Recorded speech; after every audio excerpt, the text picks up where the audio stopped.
Wait, Evan Mobley, they announced that tonight? I haven't even seen that. I've been so busy. What awards did they? Dang, I thought that it was really gonna be between Dyson and what's his name? And Wimby. Yo, they're showing this little montage of the Green Bay because they're hosting it.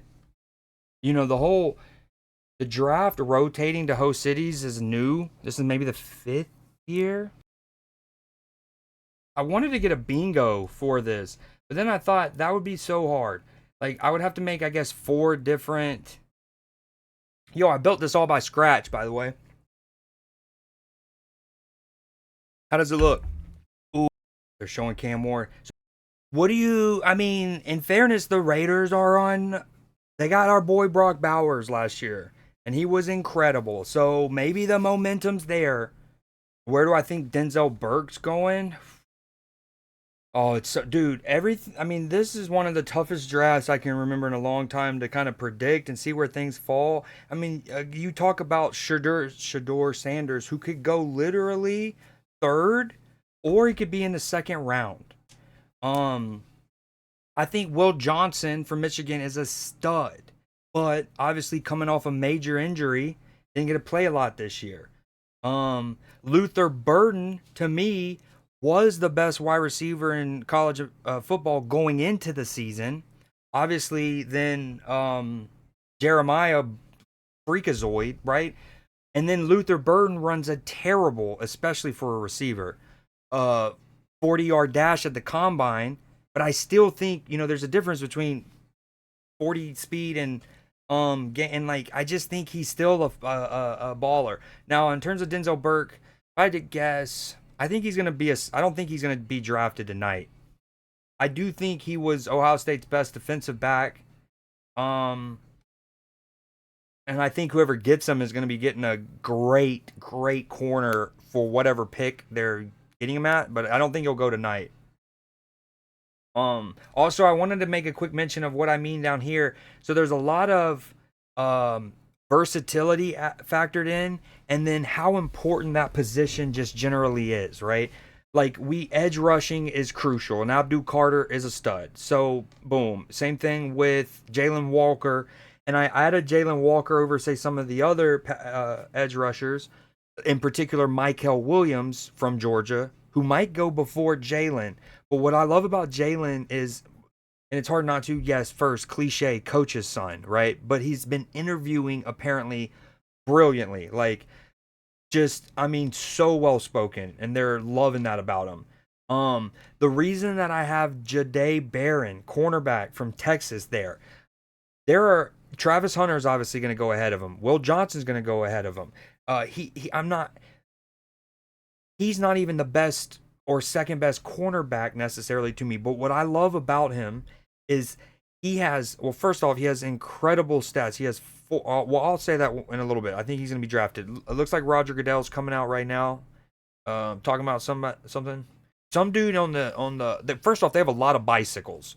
Roger Goodell came out on a bicycle while I was doing my like substantive spill. I have the commissioner of the NFL on a tricycle, I think, in my eyes. What a crowd. What up, Balweezy? Who are you wanting your Falcons to pick? Mike Green, edge to the Falcons. Wheezy F. I saw you on Last of Us. Dude, there is a lot of people there. Holy crap. I just saw this shot too. I mean, are we surprised it's Green Bay, right? Like, honestly, this Green Bay should have been the inaugural one of these. When they were like, hey, let's start shopping around the draft and moving it city to city. Why did we like? I'm a Steelers fan. I still don't understand why I wouldn't start in Green Bay there. Oh, now I see why you're saying Wheezy F. Lil Wayne is on the stage. That's awesome. I mean, he's been a big outspoken Packers fan for a while, even though he's from New Orleans. Oh, Ahmad Green, he was a baller. Ahmad Green has a shirt of himself on it with a dragon behind him, and it's Wayne. He has a shirt of himself with a dragon behind it, and it says all-time leading rusher in like Packers history. What is going on, Clay? All right, I'm gonna get. Clay Matthews has got a letter. Oh, that's actually hilarious. I wish Matchy was here for that. Dude, he made it seem like it was Clay Matthews comes out and he makes it seem like he's like, "Oh, I got a message from President Trump. He wanted me to say this," and he starts opening like an official letter and he's like, President Trump wants to say to all 32 NFL teams," and he opens and he goes, "The Bears still suck." Ah, that was so good. The Packers rivalry, baby. Rode out on a Packers bicycle. Wait, you don't think I like Mike Green, but you don't think y'all can get somebody better? Where do y'all pick again? 9? 9, right? Hold on, I need to. No, 15. 15, 15. All right, the Titans are officially on the clock. 9.5 minutes. Let's see who they go with. From most accounts, they're going with Cam Ward. And apparently, a lot of teams have been trying to trade up. They've been calling the Giants, they've been calling the Browns, and they've been calling the Titans. The Giants and the Browns have apparently fielded calls. We'll see. Um, but the Titans apparently at no point entertained talks for that pick. So I think they're going with their guy. Now they just recently, not a first round pick, but they recently drafted Will Levis. We know how that's been. Okay, we did have a trade earlier today. The Texans, this is some later round stuff, so it actually won't matter tonight. But the Texans traded their 5th round this year and 2 years from now for 3 of the Browns picks this year. The Browns gave up 2 in the 6th and 1 in the 7th this year to get a 5th round this year and then a 5th round in 2 years. What is honestly, actually that makes sense. That's not, dude, the Browns are weird, right? They're still obviously struggling for picks because of the Deshaun Watson trade. So maybe they're just trying to get like some quality picks back in stock. We got 7 minutes still left with the Titans.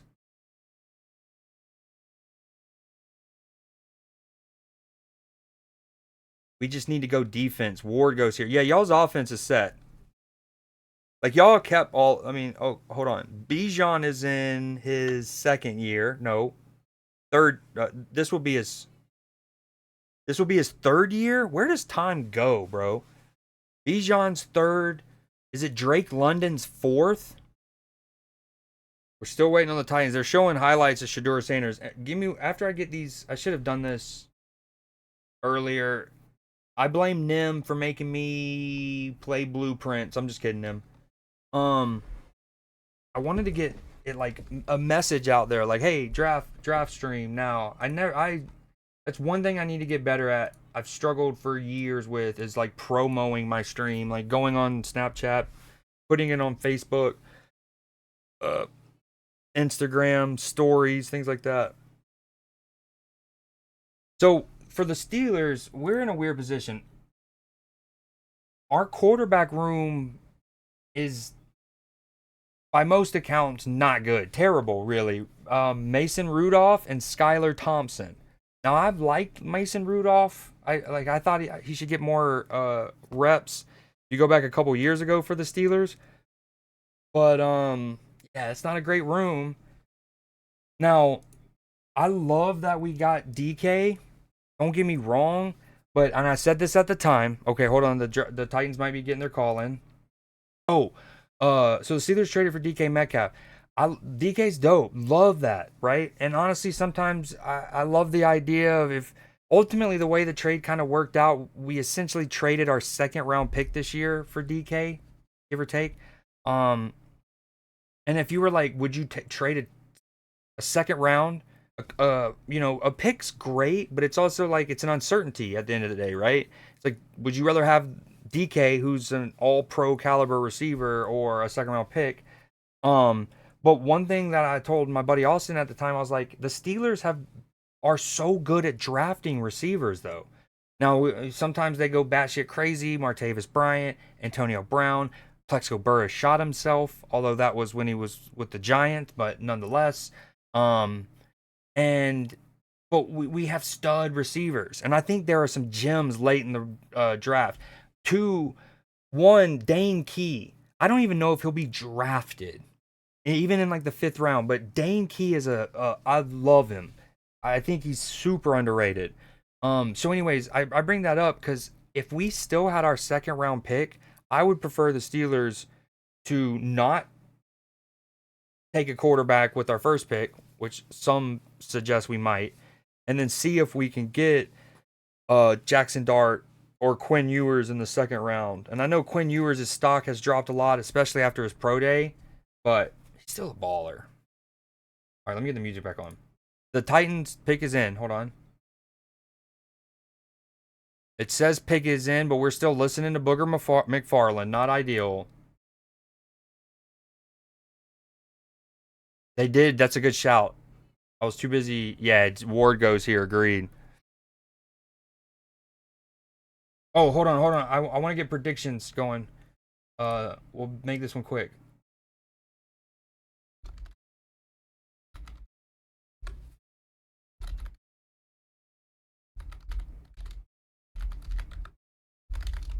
All right, quickly. Gamba's in. I haven't heard Roger Goodell say anything.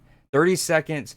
Valweezy, if you're on your phone, look at the bottom left of chat where there's like a little number. You have like a currency there. If you click on that, you can or at the top of chat, there's like a little drop down bar. You can predict and you can like gamble with your fake currency.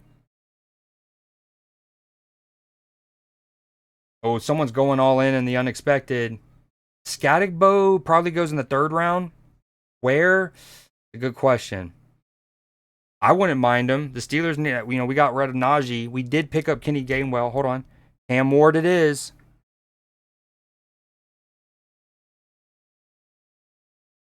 The Steelers, I would love Scatterbo since we got rid of Najee. But I think he'll be a 3rd round pick. Unfortunately, we only got one. The 2 people who voted both voted on the same thing. So no one's going to win any money, but at least you win money, your money back. Well, I tried to make it so where like Cam Moore, like if I had a ton of people doing it, it would probably have swayed where like the majority picked Cam Ward because he was the favorite, so it could be like easy money, like to get it right, kind of gambling. But if you wanted to flip an underdog, okay. So for this next pick, let me try to give y'all a little bit more time. Who gets drafted? Travis Hunter, Abdul Carter. Trade?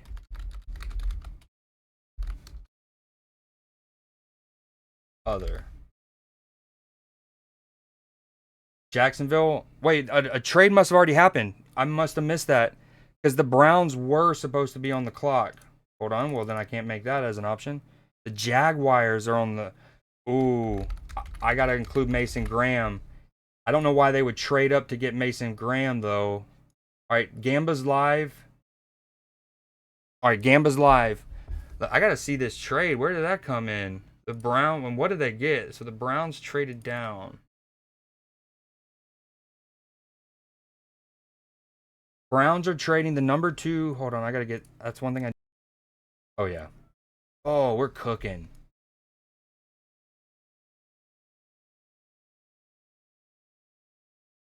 Oh, the one bummer is I was hoping the draft recap would like update itself. Doesn't look like it's doing. Oh, there it is. Oh, we are cooking right now.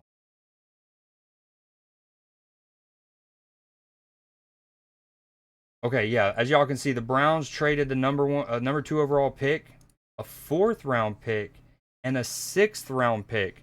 Which keep in mind the Browns just. How many 6th round picks did the Browns have? And the Jaguars are trading the number 5.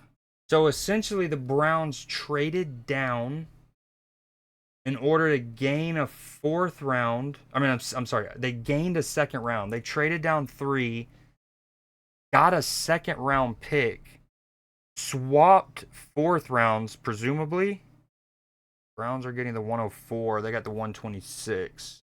Yeah. And whoa. And they're whoa. The Jaguars really sent the lick. This was a good trade from the Browns, I think.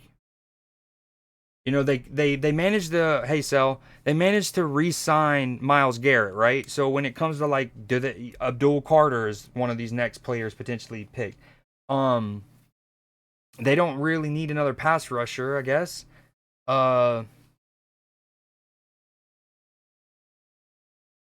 I like this from the Browns.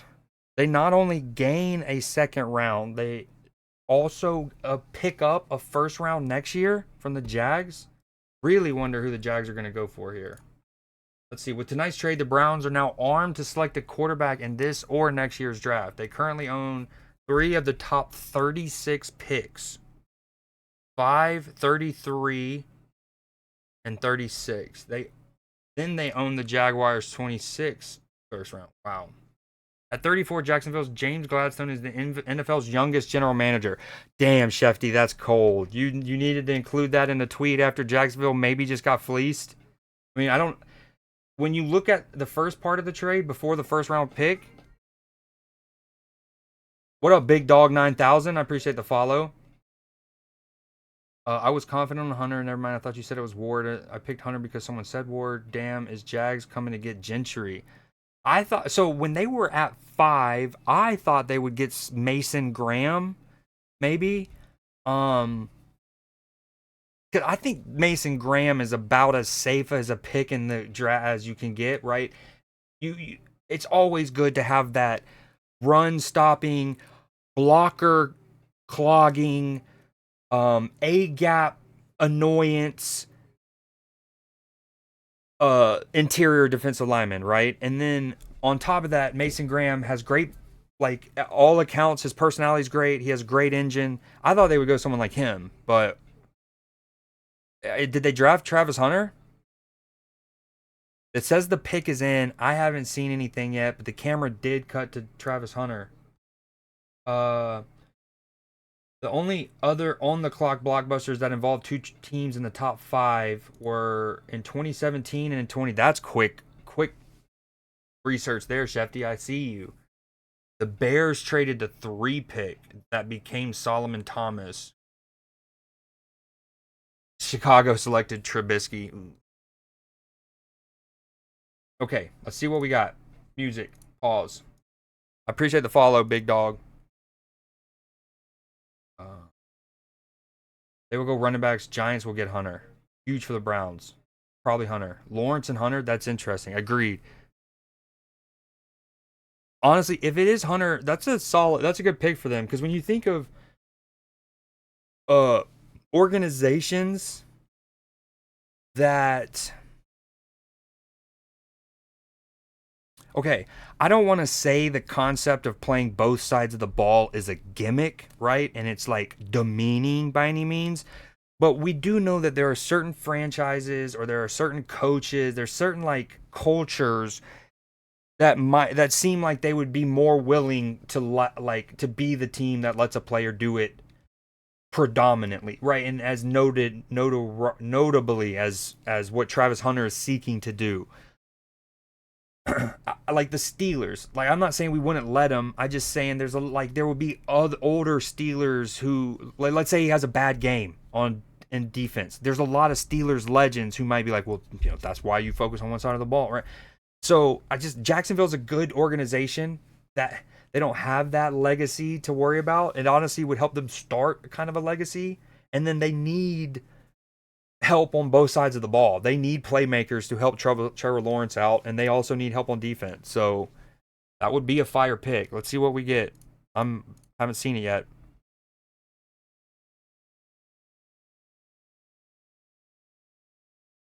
Announce it already, bro. Stop fidgeting with your pockets. Oh my god, this dude hasn't. I hate this guy.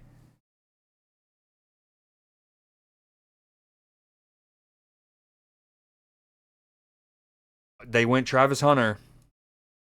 Um, where is Travis Hunter from originally? I think he's from Florida, right? Oh, he's the pink suit. I think that's a like again, it works. I actually him going there, I believe that he'll play both sides of the ball a good bit, if not like as much as he physically can hold up to do it. Yo, let me say this. I didn't hear any of the backstory on who that guy was announcing the pick, so I actually don't hate him. He might be I don't know. But dog, he would be like, and with the second pick, the Jaguars of Jacksonville. It was killing me. Yo, man. Ooh.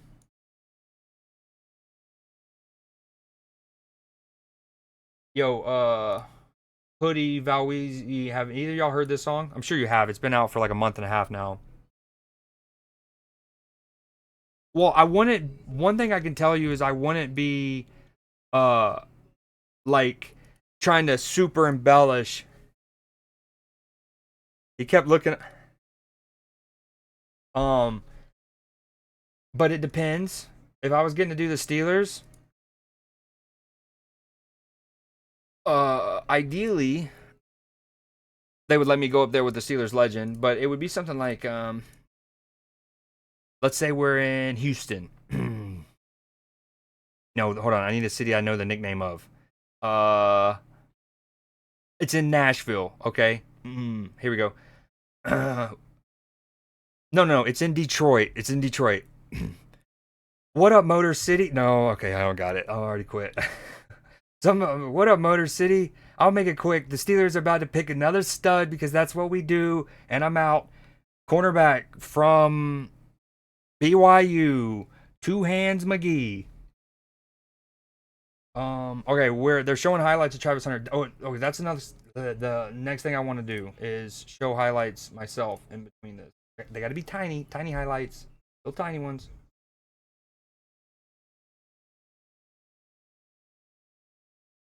Oh, nope.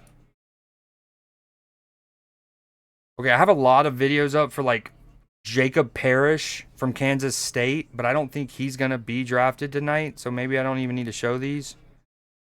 Xavier Restrepo, another slept-on receiver, phenomenal route runner. Talk about polished footwork.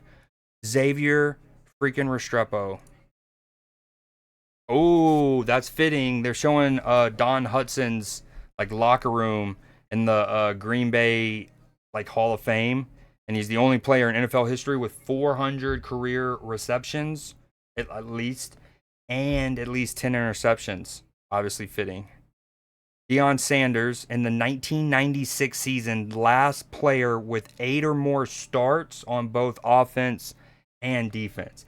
Now, see, that's one of those metrics that could easily been broke. Like you just start him one down, you start him on a couple plays. I'm more interested in how many game like you nowadays it's a 17 game season, so let's just say 8, not 8, 7. We'll even be generous. And at least 7 games you need to play over 40% of the snaps on both sides of the ball. The Giants are on the clock. Ooh. Dude, they have so much recovering to do. The Saquon stuff, bro. The Daniel Jones stuff. Losing Saquon to keep Daniel Jones and then not even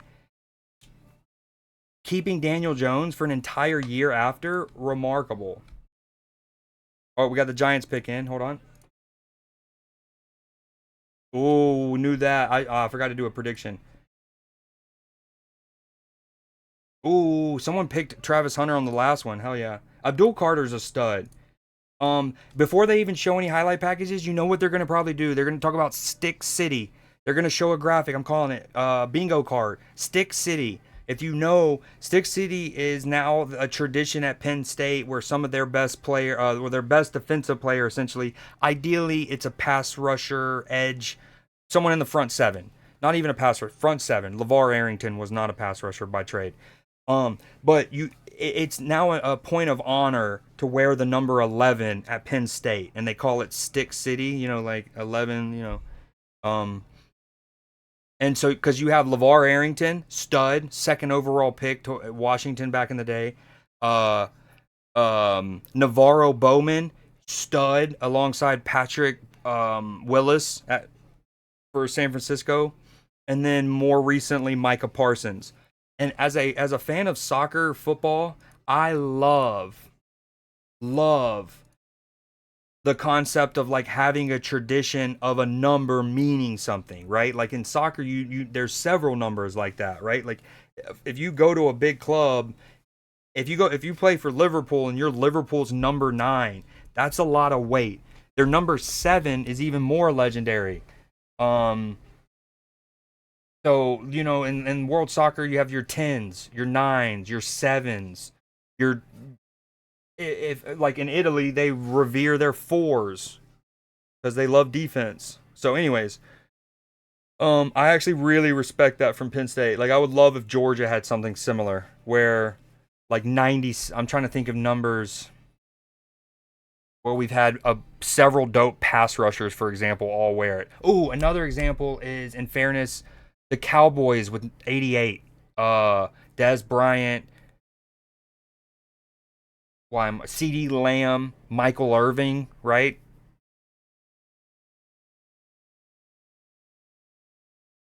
Oh, the Falcons are hoping they have their start of their number 7, little Mike Vick. Dude, Abdul Carter's a stud. Gosh, he's a stud.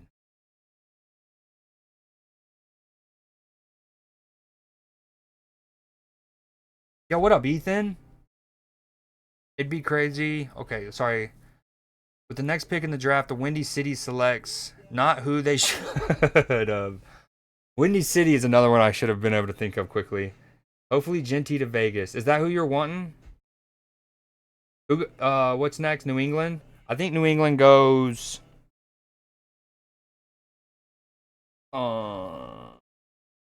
Will Johnson, maybe someone to protect Drake May. So my thing with Will Johnson's very good. I honestly think some of his rating right now though is in part to his interviews and like again the intangibles, because he doesn't have the longest arms, which you don't love for a tackle, right? But Will Johnson's the one who had a badass quote earlier in the year where basically he was talking about how being an offensive lineman and being judged versus, say, a defensive lineman or a pass rusher. And he says something like, he's like, if they get 1 sack a game, they're a top 5 pick. If I give up a sack a game, I'm working at McDonald's. Nothing against those working at McDonald's. I think he actually even added that part. He has nothing against those working at McDonald's, but you get what I mean. And it's like, it's true. Like, you have to be almost flawless as an offensive lineman. But a defensive lineman, honestly, if you get in the NFL, right? There's 17 games. If you only got 1 sack every other game and got 9-ish, 8.5, now you're obviously not getting close to beating the record, but that is a service. Like, you make bank with a 9. If you average 9 sacks a year, incredible. Obviously, for the top ends, you want to be pushing 15 plus in any given year. But I think last year, who led? Was it Darnell Hunter with 17-ish? No.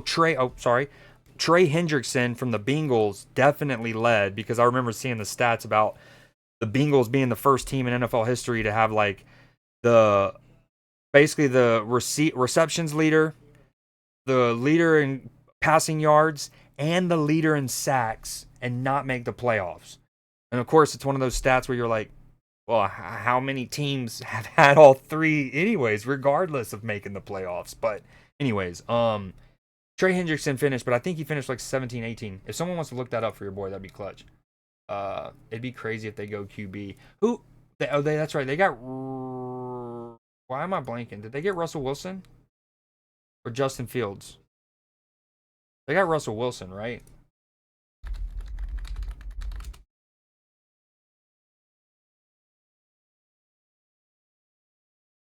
Yeah. Where did Justin Fields go? Why do I not know this?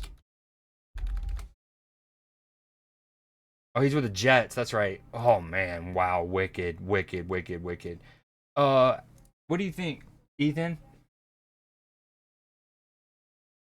What you hoping for?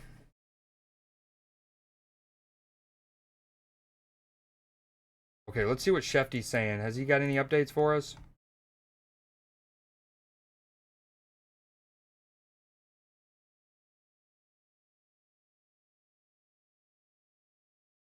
Jaguars are expected to play their first round draft pick, Travis Hunter, on offense and defense. They will onboard him by giving him a heavy dose of the wide receiver position while still playing him at his more natural position on defense. Two positions for pick two.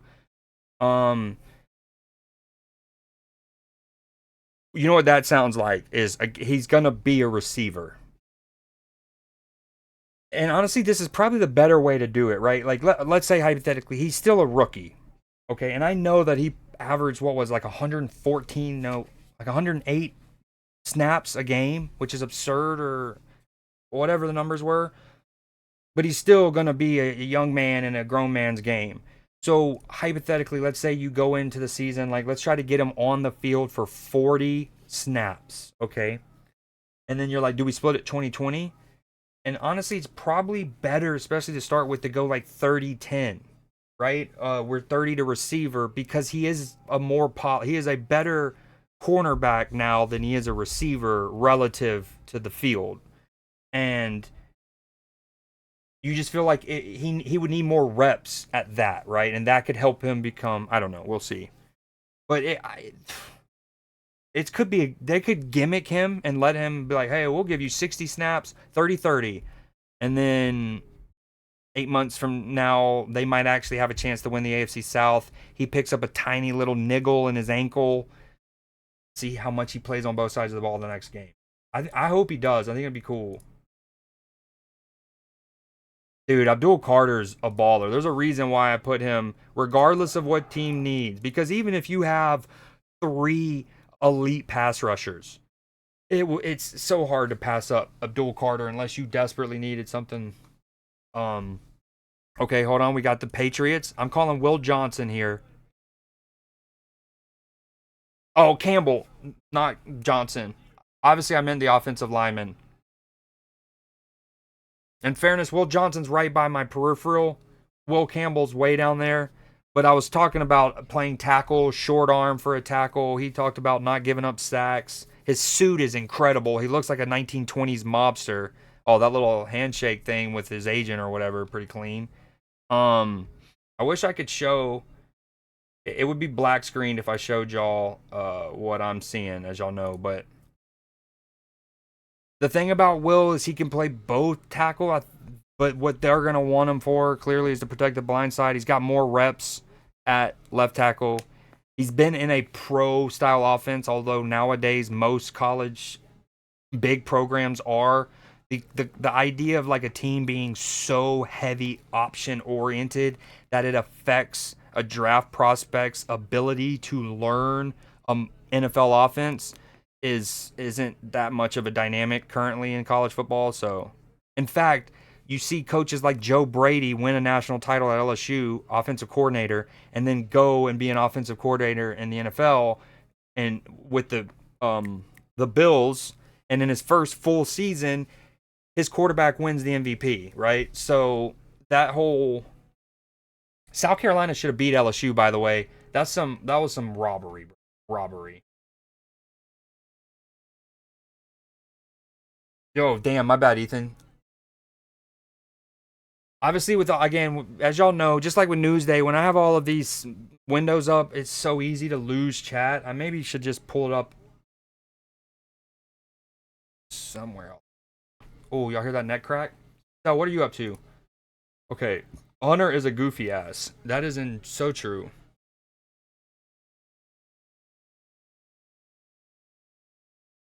Okay, the next team is the Browns, and some of the people that are. Oh. So Genty's on the board. I think Tyler Warren's a stud, like most people do. I mean, he has the potential to make an impact on a team from the jump, not too dissimilarly to how we've seen Brock Bowers do for the Raiders. Katie's licking feet. 9 sacks is fire. Pass rusher is probably most important defensive position. Yeah, the two most important things on a roster is to handle when you're playing American football is quarterback play and getting to the quarterback. Eagles win because of their lines, not sexy, but it's what win games. Facts. And they recently paid the homie Cam Jurgens a good paycheck, but he's earned it. He was so good last year. I want best available player. We are pretty solid still. Poor Travis Hunter on the Jags. I think offense better for him. He's got the speed and he's not. And that's another thing I was gonna add is like when they do play him in cornerback, it's definitely going to be as like the off ball or the slot corner to the field side, so he doesn't have to worry about as much field or as much room to potentially get meshed. Oh, they're showing the Browns draft room. Why are they all smirking and stuff? That was really super weird transition. Oh, dude, we just caught them. What just happened on live television is the equivalent of when a teacher comes back into the room when everyone's supposed to be working. The camera cuts to the war room of the Browns, and no one's doing anything. They're just sitting there, and they all kind of like collectively realize the camera's now on them. And it's like, oh yeah, research, data, analytics.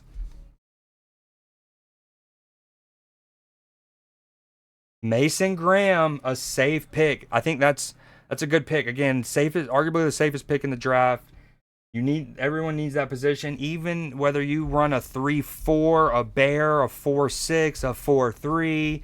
Doesn't matter. Even nowadays with those kind of like Spagnuolo packages where you essentially your ends are every bit as likely to drop and cover the flats as your safeties could be to blitz. You still need that anchor in the middle, and again he's got a great engine which everyone loves. Hold on, changing the playlist real quick. So I'd have to say that's pretty good from the freaking Browns, right? They trade down only 3 picks.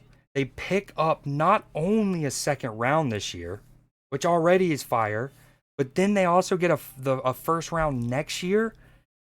And they get a stud who will occupy blockers and is relentless and has a great motor, great locker room dude, has pedigrees, won a national title, and he gets to be next to Myles Garrett. Cassian Andor.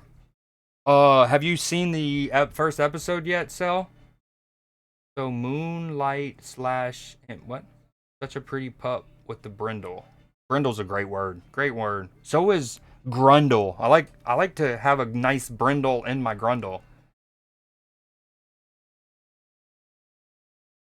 No, I don't think they did blow it in the end. Mason Graham, a great pick.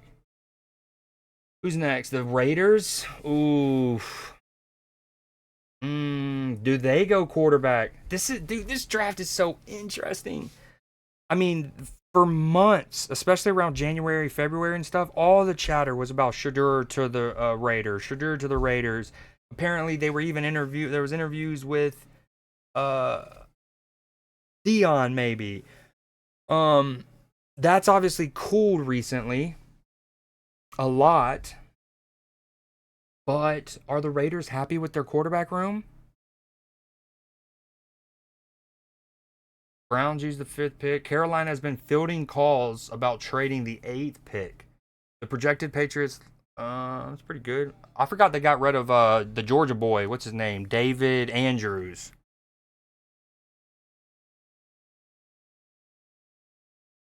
Please break my heart.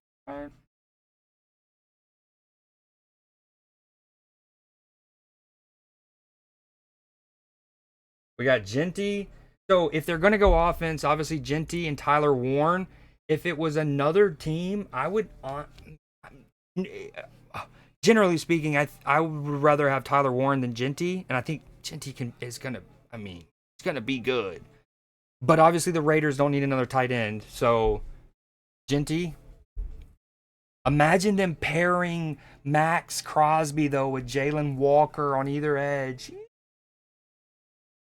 Yee. Yee.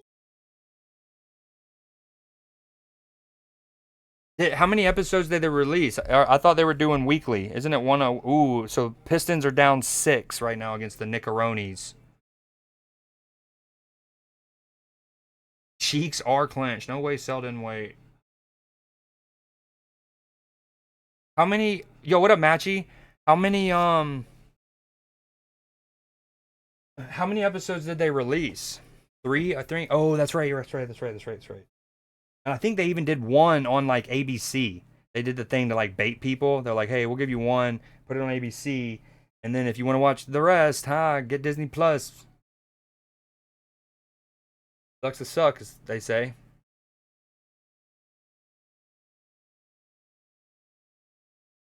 Matchy, your Bears are coming up here soon. You want to get in? You want to talk about it? They went Genty.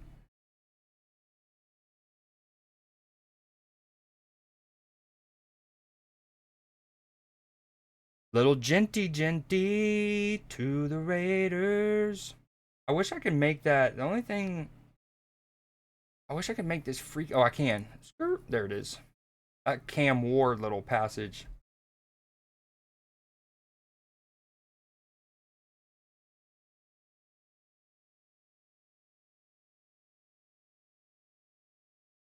Oh, little outcast action. It was more than one. Yeah. He's still waiting. Okay, what a win for the Raiders there. Agreed. I mean, again, their quarterback room's not great. What does it look like? Is it Aiden McConnell and Gardner Minshew? That's right.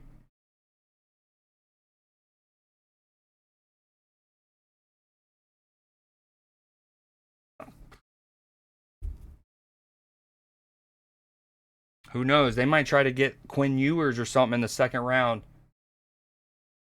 You do like that pick. Honestly, for the Raiders' sake, I was hoping a couple years ago, they got Zeus from Georgia, the running back.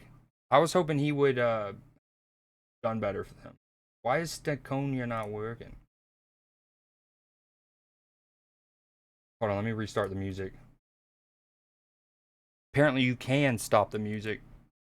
New Shogun episodes. I'm nervous since it wasn't planned. I hope that. Agreed. That's always I always talk about that in shows. Is like especially the transition after seasons 2 into 3 and 4 is some of the trickiest for a show that goes at least that long.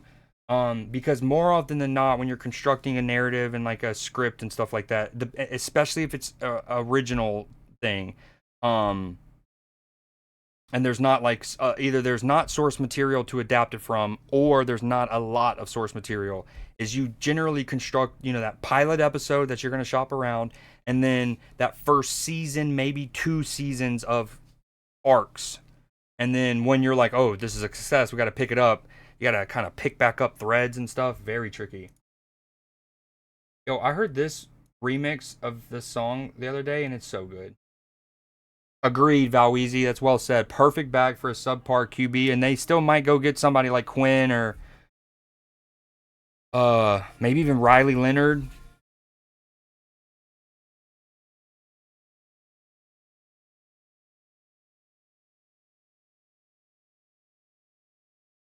Yeah, come on, Ethan. What are you doing?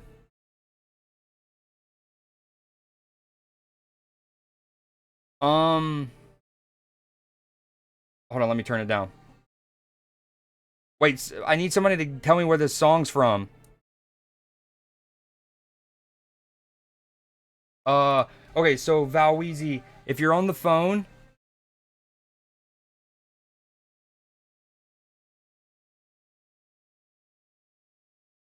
there should be like a somewhere in the corner. There should be like a share, the like universal like share logo where it's like a square with an arrow pointing out of it. And then that's one way to do it. Well done, Valweezy. Let's go. Dude, it's a remix to it. It's so fire. Matchy, what do you want to see from your Bears?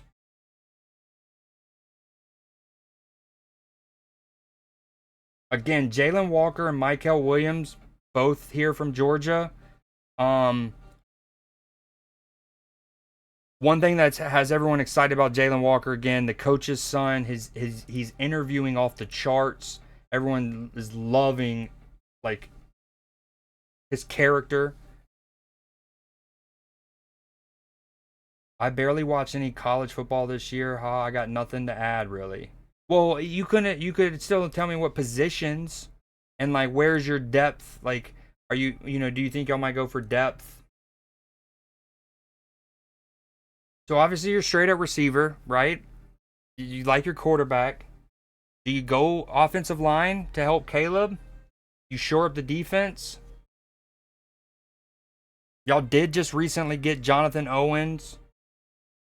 I don't know about Tyreek Stevenson. Is he there for another year? All right, let's see some of the next best. We got Jalen Walker, Tyler Warren, the tight end out of Penn State. Again, he is a freak. He is a true game changer. I'm not saying he's going to put up Brock numbers or even be as good as Brock. He could be better than Brock. But he's that kind of game-changing tight end. The hurdling, the highlight reel, the you can check it down to him for 4 yards, and next thing you know, you have a 50-yard play. He's a great blocker. Not only is he a great blocker, he's again like Brock. What makes them so special is they have all of the receiving and offensive prowess, but they're phenomenal blockers. And here's the thing coaches love. They love to block. They love that they are good blockers. They take pride in it. You see that with, say, George Kittle in particular. It's been out a year, honestly. I feel like the moment to no, no, no, no.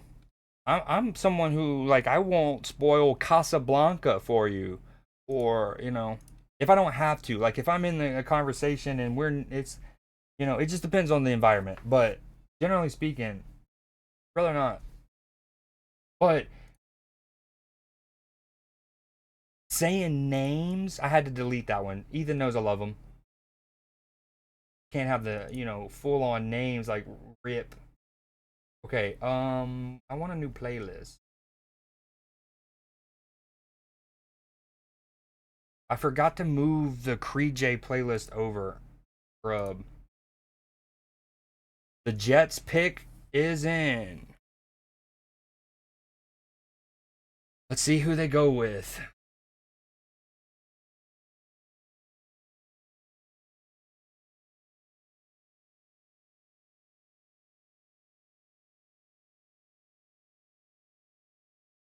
The offensive lineman from Missouri, I think. Armin Mimbu. That's Missouri's tackle. Yep, they did. Okay. Dude, that's a good pick. I actually am.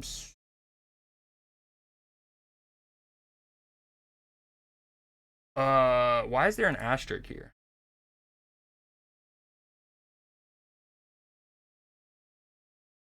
Yeah, he was most people's next best offensive lineman. So I guess the Jets they're going with Justin Fields. About protecting Justin Fields. So if you're still there, Valweezy, would you rather have Mike Green or Shamar Stewart? Is the question.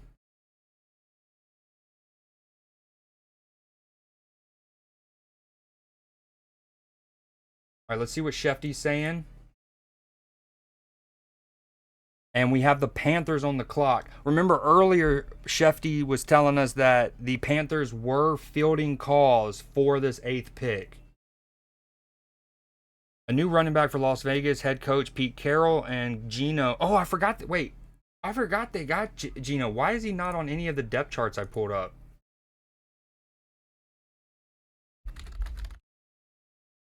Okay, Geno's that's a Brock, Genty, Geno. That could be an offense. When did they get him?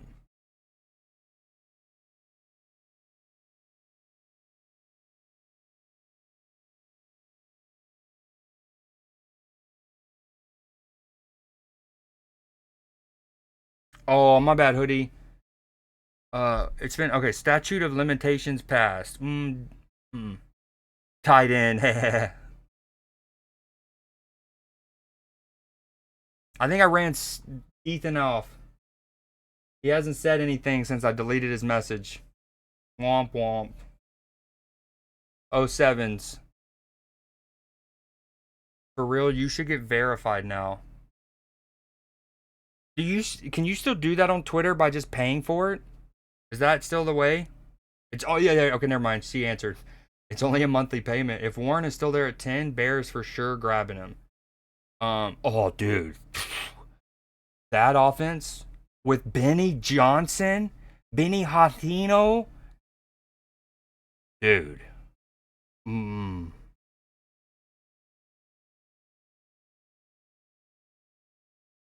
Cavs and Raiders living it up. 07 Ethan, exactly. We lost a good one.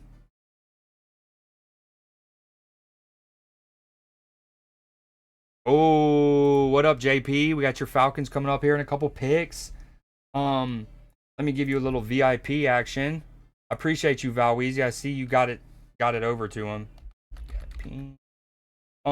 Yeah, what song? Tell me, hook me up. We suck. Dude, y'all are about to win the South with a 8-9 record. No, I'm just kidding. Dude, I actually think y'all can ball. I love Michael Penix. When y'all drafted him last year. But it was confusing because of the money paid to Kirk Cousins. Minutes after drafting edge rusher Abdul Carter, Giants GM said his team is picking up Thibodeau's 5th year. Investing in their pass rush. Okay, Giants. Still don't trust them. That NFL Hard Knocks definitely set them back on a PR standpoint a decade. Jets head coach Aaron Glenn had a 45-minute FaceTime call this week with the offensive tackle Armin Mimbo that sealed their decision about who to draft in round 1. Becomes Glenn's first pick as his head coach. The Jets offensive linemen, none of them really jump out. Fashanu is pretty good. Put on the movie and let it go. Oh, good choice.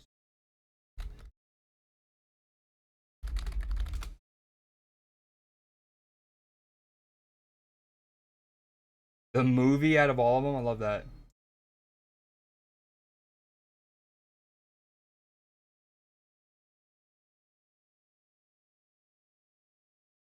Only the things you love have the power to hurt you. That's deep. That's real deep, Matchy.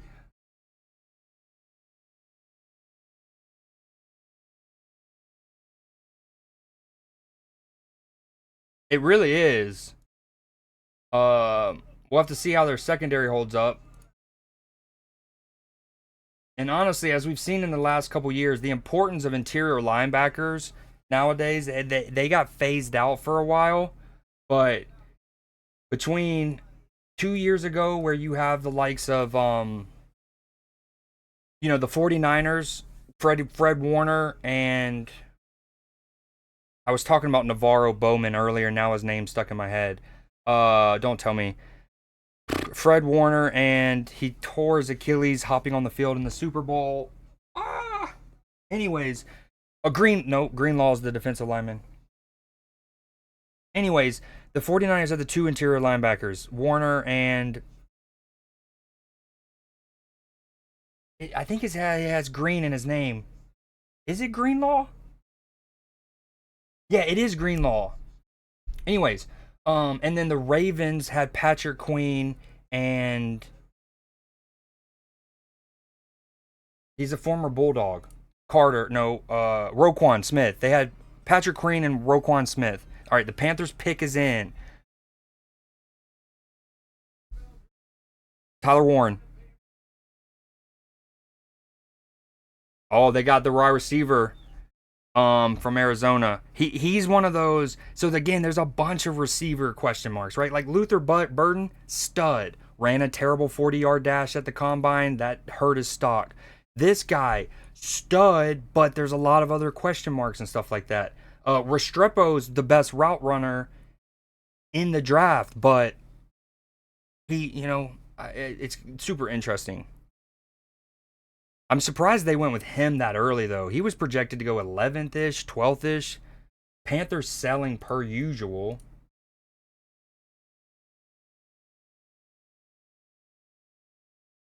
Okay. Who should we take? Who you want? I don't. Part of me wishes we still had our second round pick. As much as I like having DK Metcalf, because I don't want to go quarterback there. I think we need a quarterback. I would have loved to found a way to fleece ourselves into an early second round pick, and we go get Will Johnson if he's still there. Love Will Johnson, and then get a quarterback early second round. But with that out of the window, I guess we have to go pick him up. Oh, they just showed a one-handed catch by Tate McMillan. Uh, Dude, he's got such good concentration, ball tracking. How about, dude, the NFC South? How about it? Back to back picks in the top round, and then they have a 15th round pick. I love to hate on that division. Brr. I'm gonna go IRL, cook and eat. Enjoy your baseball. All right, Sal, have a good one. Any chance Jalen Walker falls? Dude, if he does, y'all gotta get him. Or even I think it's more likely that Michael Williams falls.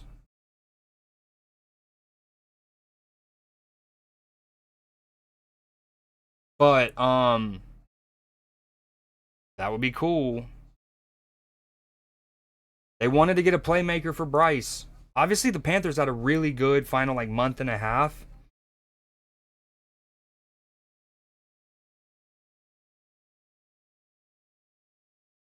Damn, the oh, that's cool. I like how McMillan gave him. He laid Roger Goodell.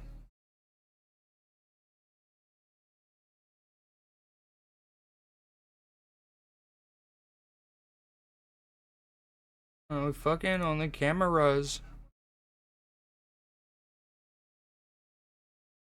Okay, so Cam Ward was our first. Travis Hunter, Abdul Carter, Will Campbell, Mason Graham, Genty.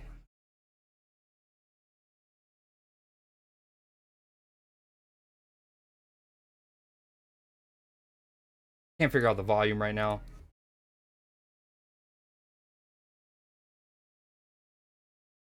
Is Shefty saying, dude, the Browns made a trade, dude. I'm actually impressed. Only going down 3, still getting almost a surefire pick. Gaining a second round and a first next year. Campbell is from Monroe, Louisiana. Bill Russell is from Monroe, Louisiana. I am sold. That's all it takes.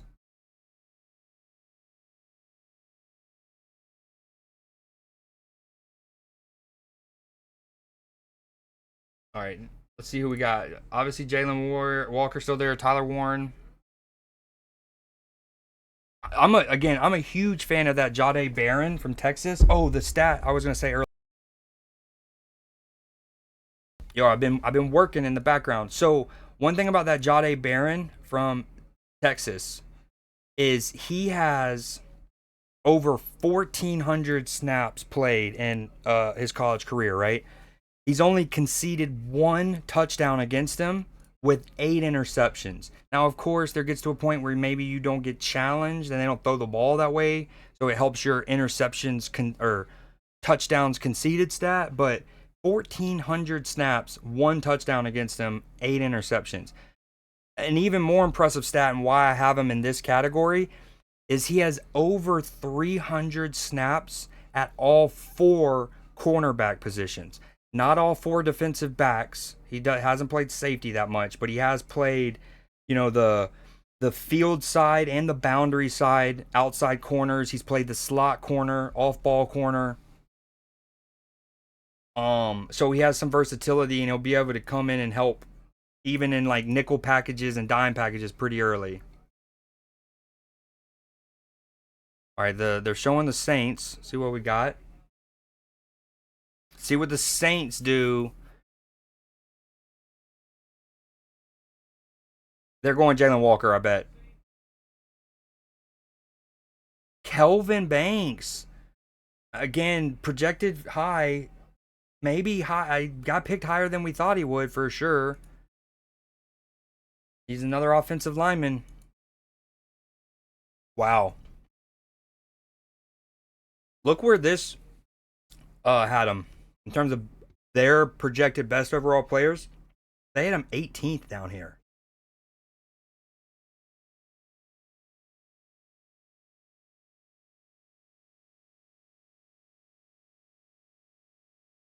You do love that. Started 42 games.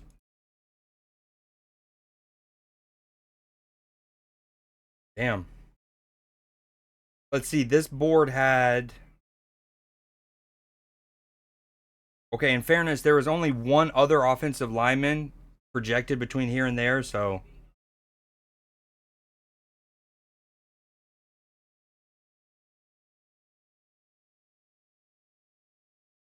Never mind. I want Walker. He's there. Yeah, and again, he's a coach's son. He's been interviewing his tits off. Like people are loving him around the league. I'm trying to find where I want that. That'll work.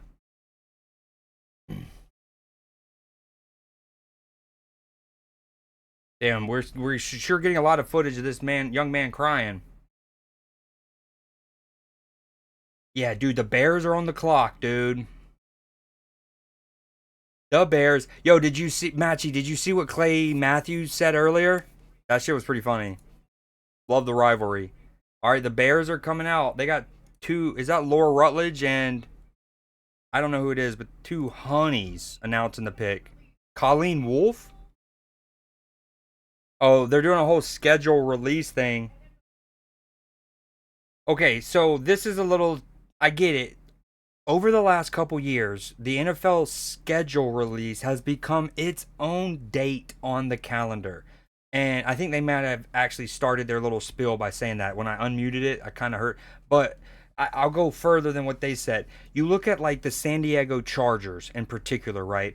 They got their social media team is genuinely heralded, not just among the NFL circles, but in marketing circles. Like when you advertising agencies and like they're brilliant. The San Diego Chargers, the Bills, the Buffalo Bills also have a brilliant social media team. But I bring that up because the schedule release, yeah, cool. It was its own date. It's another date to look forward to. But I think individual teams and their admins, who at the time were probably 22-year-old interns, are actually what have now made this into something that NFL want to come out and make this huge like proclamation about, right? And it's like, hey, save the date.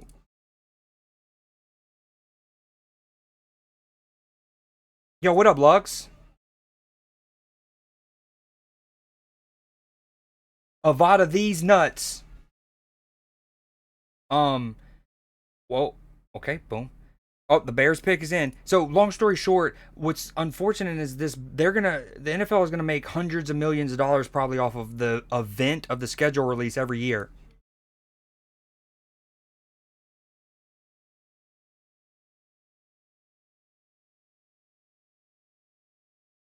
Can we get some prayers in chat for Steve McMichael? Bears legend Steve McMichael.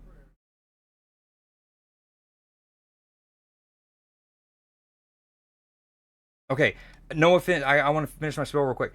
So the NFL's gonna make probably hundreds of million, give or take, on that particular the schedule release and all of the engagements that it generates for the sport and the league.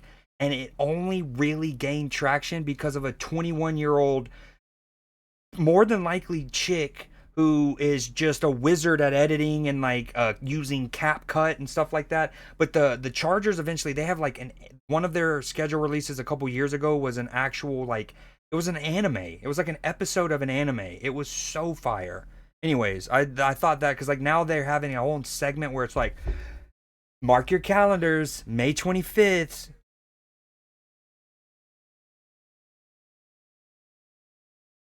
The sweetness. Yo, you Bears fans, Lux, sorry, amongst it all, thank you genuinely for the resub. 5 months, is that what I see? 5 months in a row. So hot, so handsome. Dude, they've blue balls you Bear fans. How long do you have to wait? Dude, no way. I'm sorry. I'm sorry. There's no way y'all go. Did Matchy just sneak in here? He's probably pissed. Did I just hear a voice? Oh. I honestly thought I just heard Matchy join the Discord. Dude, first off, I thought you would go Card or Walker, like we talked about. But if you were gonna go tight end, why not Tyler Warren? Cortland is or Colston is good. Don't get me wrong. I think he's maybe a more aggressive blocker at this current state. Um, and we know with Michigan, especially over the last couple years, they've had a few games, most notably against Penn State, where they ran the ball 31 or whatever straight times on Penn State, right? So having someone on Michigan's front, offensive front, over the someone who's played with them a lot over the last 2 years, you're getting mean mother, you know what I mean? Like you're getting dudes who are down to get down and just run the ball. But he's also, I mean, they're showing his highlight package right now, and he's got some great catches. Don't get me wrong. He's also a little slippery, but I think Tyler Warren's the better pick. Rip Mongo. The Chargers anime was sick. It was. Warren is the best tight end. And again, maybe it comes down to like this is what stuff we don't get privy to, right? Like the fact that there might have been an interview and it could have been something as the Colston clicked better than Tyler Warren did. And again, a lot of prognosticators kind of were splitting. Some would split the hairs with Colston and Tyler Warren. I personally think Tyler Warren's better. Like I think he's a true game changer, but I also don't want to doubt Ben Johnson, right? Like maybe Colston gives Ben a better, like a more Sam Laporta skill set. He's not as big as Sam Laporta, mind you, right? But he gives you maybe more of the skill, the Sam Laporta, and that's what he's going for. I could see that because Ben Johnson, the Lions have been the best play action team in football, right? So you're going to expect the Bears are going to get real good at play action. And one thing that Ben Johnson is fantastic at is scripting drives to set up plays. And he's really good at using like the tight end who kind of just like leaks, right? Like all of the actions going one way. You got the receiver is in motion and he's filling.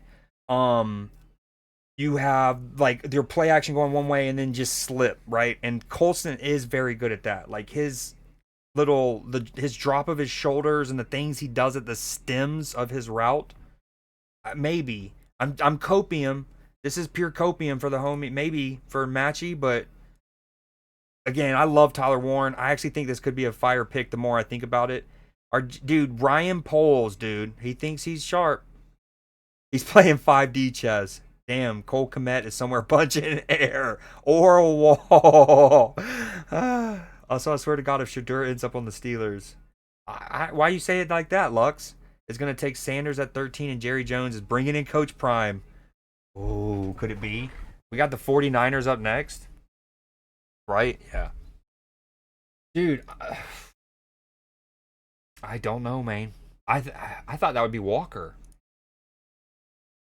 Because like, all right, who are your best pass rushers right now? Sweat still, right? Y'all have one of the Sweats. I can't remember. Is it Montez or Josh? Montez? One was on the Eagles recently.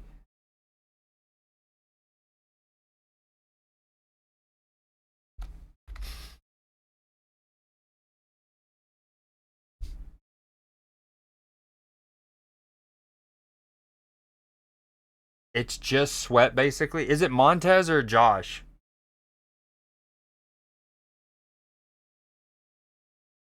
I kind of agree with that, Lux, but I also feel like he's already got a bunch of weapons, right? Like, Adunze, Keenan, Komet, although Matt Matchy says Komet sucks. It is Montez. Ooh, the Falcons! That's our next big one, right?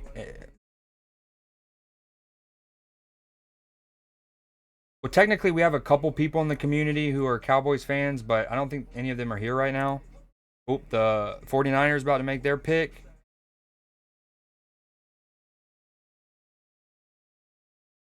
Shador's rapping to the camera right now. I like how he knew that it was on him. This is for his vlog, I'm sure. Was a shell. I agree with that. Keenan was a shell of himself. I can't remember if he got hurt. I know that he was hurt for a little bit in the Hard Knocks, but I don't know in the bulk of the season. Oh, DJ, why I knew I was forgetting another big piece. We were talking about the weapons the Bears have, and I mentioned Keenan and Adunze, and yeah, obviously DJ Moore too, right? He's still with y'all? Oh yeah, Matchy. So were you here? I forgot. Did you see what Clay Matthews did at the beginning? It was hilarious. He comes up to the podium. This is before they do the first pick, and he goes. He makes it seem like he had like an urgent message, and he was like, I've just got off the phone with President Trump, and he has a message he wanted me to read out to all 32 NFL teams, and he starts like fidgeting with a letter, and he opens it up, and he's like, the Bears still suck. I thought that was great, dude. Need more of that, dude. Rivalries. Can you imagine the effing jersey sales in Dallas if uh, maybe, I mean, okay, with any big note, yeah, yes and no. I think Dak sells. Well, first off, Micah is like third, I think, in jersey sales for the last couple years. So, but I just know that a lot of them still love Dak, and I don't know how much they would embrace Shadur. What do we have here? We got some. Hold on, we need some O7s in chat for American military men and women.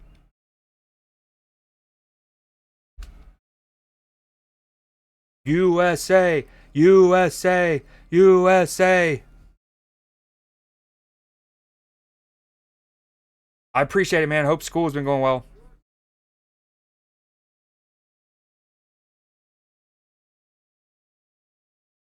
Yeah, I said earlier I wasn't sure where that was going.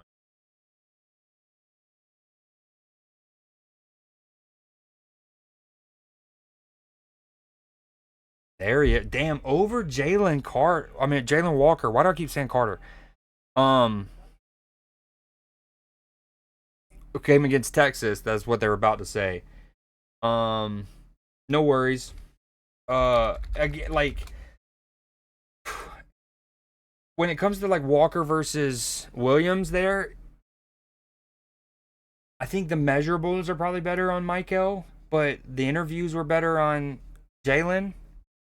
And honestly, with the 49ers like culture and how many like you don't okay, let's say that was the difference, right? You're like maybe we like the physical part, not that there was much wrong with Jalen Walker, but we like Michael's physical more than okay.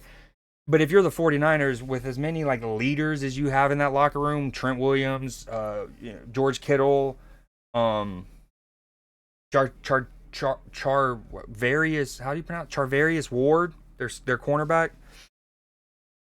Needless to say, you're like we're not worried about any potential attitude problems. Dude, they're showing Michael Williams. What a dog, bro. Georgia's just been churning out pass rushers, baby. And here comes probably JP saying, and car rushers.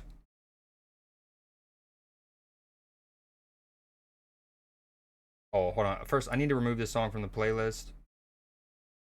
We want to remove it. Never mind. We'll do that later.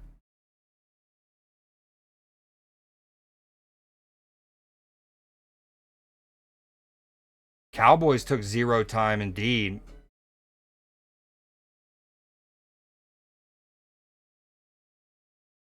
Walker was maybe seen on social media using a gas mask bomb. Dude, freaking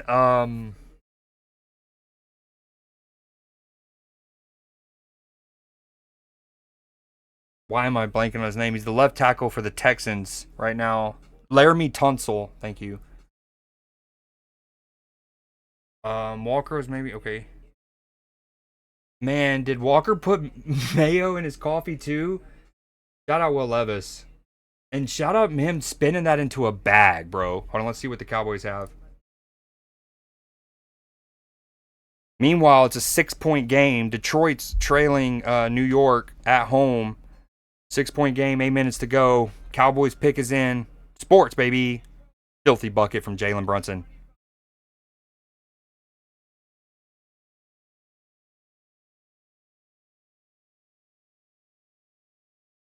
Wow.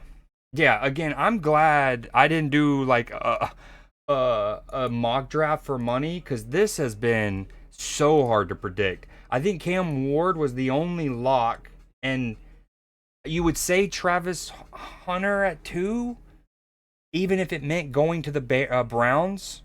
But then and then Abdul 3. You knew those, you just didn't know like Abdul and Travis's order. But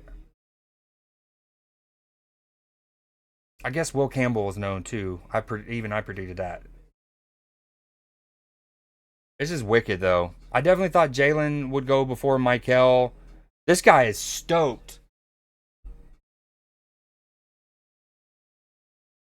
Oh, dude, you know he's got to be hot in that corduroy jacket or suede or whatever that is. Corduroy? Corduroy. I don't know how to pronounce it. Corduroy. Nailed it. Oh, he's already got his own little like logo and branding and whatnot. It's like a little T book. That's pretty clean on his ice. One of these days, no one's gonna know. Oh, I think this happened last year, right? Roger Goodell was coming off like a surgery or something, and they had to be gentle when they hugged him.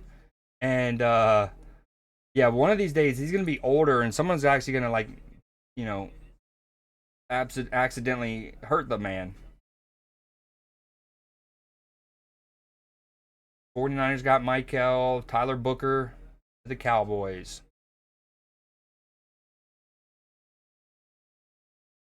Whoa.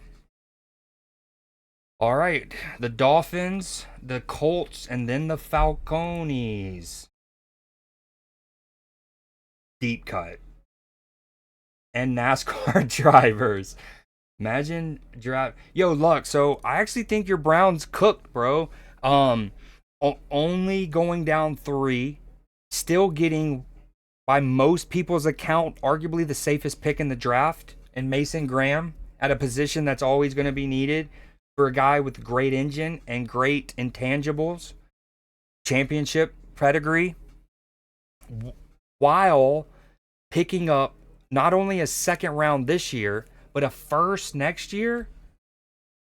Is the renaissance of the Browns? Rid yourself of the Deshaun taint. Why the Falcons are not taking Sanders? They just got uh Michael Penis. I'm shocked they went the Cowboys went Booker there. Honestly, maybe not, right? Because the Cowboys had the best offensive line in football for years over the last like 7 years when they, Zach Martin, and now they're at the phase where they got to start rebuilding that.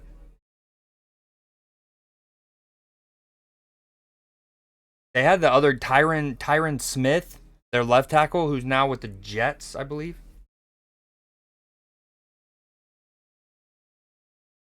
I don't I think Shadur has a lot of upside. I really do, but I don't necessarily think he has more than Penix. I thought Penix was the best pure passer in the draft last year.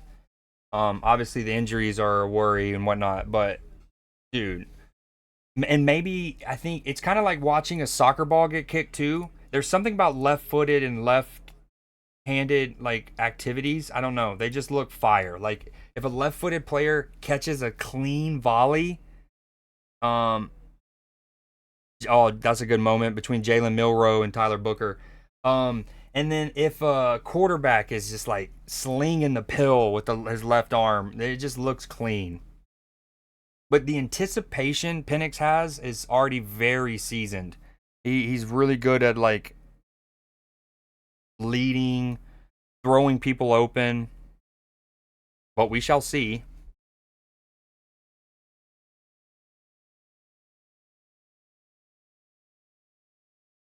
Jalen Walker is still available. I don't know if I saw this coming. I need to find. All right, after the Falcons pick, I think I'm going to take a quick little break so I don't miss too many picks. And if I do, it's just the Cardinals and the Bengals.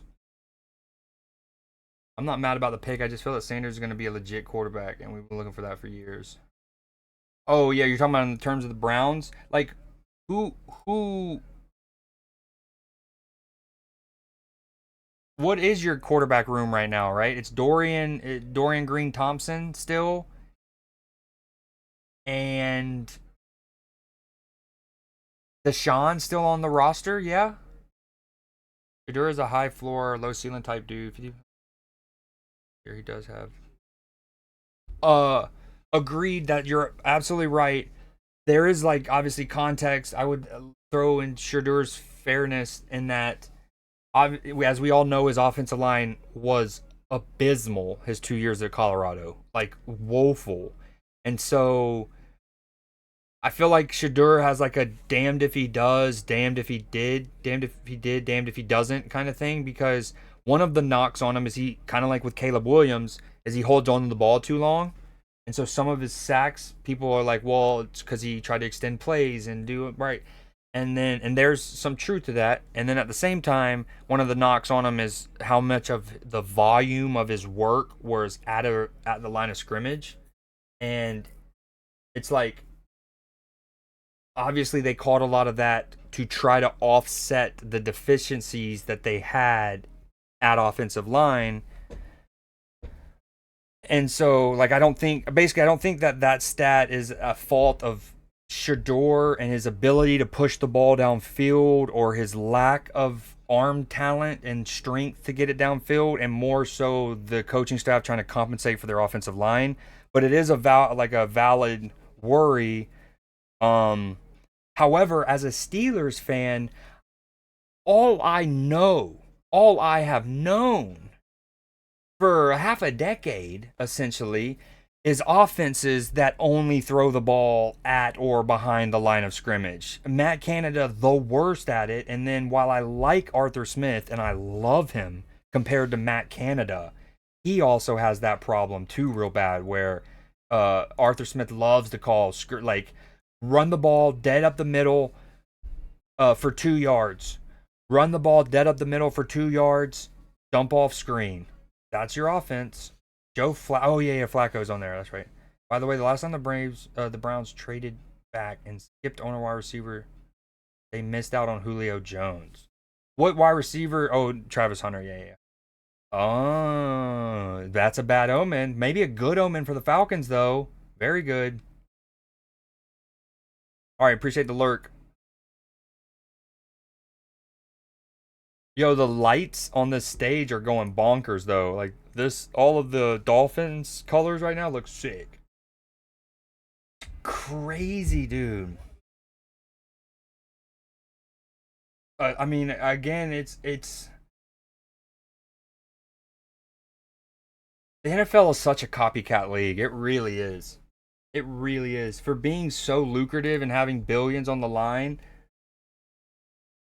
you can almost feel the collective of like these general managers, especially as they're hiring younger and younger ones, of them just like almost like, yeah, let's just do what they're doing, because even if it's wrong and if ours doesn't work, then we can be like, well, we were at least following the formula. Like, right, we weren't trying to reinvent the wheel and it didn't work. Um,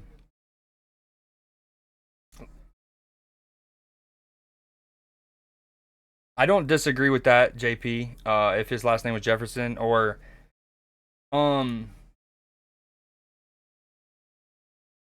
but I also think that some teams don't want to draft him because of who he is, like because of the just like headache of any given week. Is the media going to talk about, oh, is Dion coming to replace so and so and so and so? So I certainly there I agree. How do I word this? I think what you're saying weighs, or I think what you're saying elevates him more than what I'm saying brings him down. But I definitely think there are some organizations that do not want to deal with the circus of it all. But apparently the Steelers have been really interested in him recently. Having gone, we like, well, we did something that we don't normally do. Teams don't normally do, but we definitely don't. And it involved like going to an extra pro day or some extra workout or something on like short notice. And so that's got a lot of people thinking we might go. Oh, I also agree with Penix greater than Shador, especially going into tomorrow, like this upcoming year. I really like Penix. I'm convinced Jalen Walker told the teams he eats his toenails. Yeah, this has been mind blowing. Again, what's craziest is by all accounts, Jalen Walker has been killing his interviews. Like it went like he had apparently been elevating his already high draft grade by what he's been saying in these meetings. But that goes back to the copycat league, I think. And even though they won the title 2 years ago and not last year, a lot of these players like Will Johnson, Mason Graham, Kenneth just then, Grant, I think it's Grant, right? Oh, hold on, we got the picks. There's Tyler Warren. Now that's a great pick. Again, I've been a big Tyler Warren believer. Anthony Richardson getting another weapon, a great weapon at that. Damn. That's a good pick. I like that. Oh yeah, but so teams are just like, oh, let's get some of the interior of Michigan. And honestly, it goes back to what I alluded to earlier when I was talking about how when it with Colston going to the Bears, right? When you see a game where you have a top like a big time marquee matchup like Michigan Penn State, and Michigan's able to run the ball 31 straight times in the second half to essentially just smother the will out of the opposition, a good Penn State team. There's going to be teams that are like, all right, we want the linemen for that, and then obviously we want the defensive linemen for that too, because that's something that they work on in training. And like if the offense is just knuckle clucking. Tyler Warren, oh my God, they just showed him. He even threw a touchdown. Yo, I heard this song for the first time today, and it's fire. It's a Kodak Black song. For sure, I'm not saying he isn't going to be a multi-year starter. If he is developed right, I think he'll be fine. Agreed in Circus. You mean Tom? How do I? You got me fucked up, Lux. It's Tomlin. I was like, what is his name? Exactly, right? And before that, it was Kirby guys. And there's true, like, how do I word this? It's kind of like a Ouroboros in a way, right? Because the best college programs over the last 15-ish years are the ones who have clearly modeled their entire program on like an NFL pipeline approach. Like, we're going to handle practices, our offenses, our schemes, our defensive schemes are going to be more NFL. I don't want to say friendly, but you know what I mean? Like, streamlined. And then NFL teams are just like, well, let's just go there because they have success in college and they learn how to be an NFL player earlier. But we see that doesn't always pan out.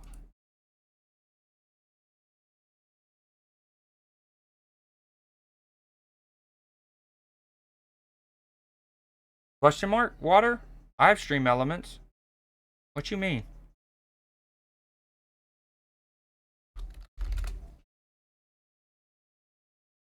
I just don't have on a lot of those. I have it.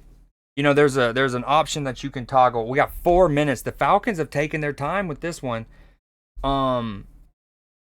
We've what was I gonna say? Oh, y'all's. So Russ says 49ers always gobble up the best edge rushers when they have the opportunity. JP, imagine that guy driving 120 miles up and down the San Francisco hills. He just can't ride the trolley. Dude, yeah. Oh my God, the Falcons. I almost feel bad for y'all's organization and the way that Atlanta sports fans are, especially given historically and the way, Braves country and how that all plays into the region. But like and we talk about this all the time. It goes back to the Todd Gurley pick, right? Falcons wanted Todd Gurley at that pick, not only because he was a Georgia legend and they needed a running back. Yeah, well, I mean, mainly those, and it seemed like a good pick. They didn't. They went Vic Beasley, the pass rusher from Clemson, and then obviously Todd Gurley goes to have a phenomenal career. Even though it was kind of cut short, he still was a baller. Um, and then I brought that up in regards to 2 years ago when they drafted Bijan, because 2 years ago at that pick, a lot of Falcons fans, especially the ones who are also Bulldogs fans, wanted Jalen Carter. And of course, now Bijan is incredible, and it's hard to like regret that pick. But we've also seen what Jalen Carter became. And I made the comment back then 2 years ago was I almost felt like the Falcons, it was almost like they listened or they learned from the Todd Gurley situation, but they learned the wrong lesson. And like what Falcons fans wanted was Gurley because they wanted a running back, they wanted an offensive playmaker, and a bulldog. And they didn't, and they went defensive, boom, boom. And then so like the Falcons are like, oh, y'all wanted a running back. Oh, we'll go Bijan. And it's like, no, well, we wanted the best available player, and if it happens to be a bulldog, double whammy. They're like, what was that? Running back? Bijan. But again, Bijan's a stud. It's hard to hate that pick. But I bring that up because now their front office is in the same situation. Jalen Walker is by most accounts the best available player right now. The Falcons need more pass rush. They obviously went and got Matthew Judah last year. He played solid. I don't remember his final numbers. It definitely took him a little while to get his groove, I feel like, with the Falcons. He looks cool as hell. It's always dope to have Judah on your team because he wears the like long sleeves and he wears them in the team color. So like if the Falcons are in black, he's got a long red sleeve. It looks sick. You can spot him right away. I bring all that up because the Falcons front office is in the situation. They might have taken the most time of any team so far. They have 1 minute left. And again, they're in the dilemma. One of the best available players. For them, they're not considering Sanders. So the best available player would be, although bringing a Sanders back to the ATL, dude. Magic City popping on a Saturday. Cheetah. Let's go. Best available player, a Bulldog. I think you got to get Walker here. I think you do. Let me see what y'all are saying. You think Kirby regrets not recruiting Henry Ruggs? JP, too far, bro. Too far. Ooh. Well, I guess, I mean, if anyone is allowed to joke about very scary car wrecks, you have the right, having survived one. Like, look, it's doable. You just got to have the power of will, 100% power of will, 6% speed, something like that. Y'all know the song. 5% something. F. Vic Beasley. We want Walker.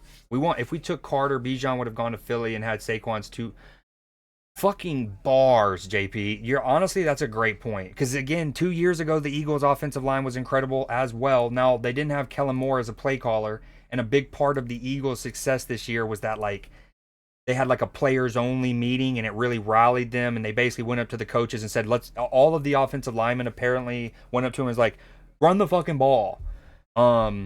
Would that have happened to? But I agree, like they still had Jason Kelsey, they had Mailata 2 years ago, Lane Johnson. So yeah, Bijan probably would have broken the rookie rushing record. Why does it look so cold in Green Bay, dude? Their internet went out, no service. Who's? Yeah, he's always worn red sleeves. Well, he's always worn red sleeves because he's played. Well, did he not wear? No. He's worn blue too when he was with the Patriots and they did their color rush. So the Patriots are wearing their like red, their old school red. He is wearing a blue sleeve. Then he always wears the alternate, like a team's. How do I word? Like the color that the jersey they're wearing is not. Like, does he not wear when y'all wore red this past year, right? That one game y'all wore red, did he not? Well, not one game, you know what I mean? Did he not wear black? But you're right. Historically, oh, here we go. Falcons finally use the whole clock. Why unmute?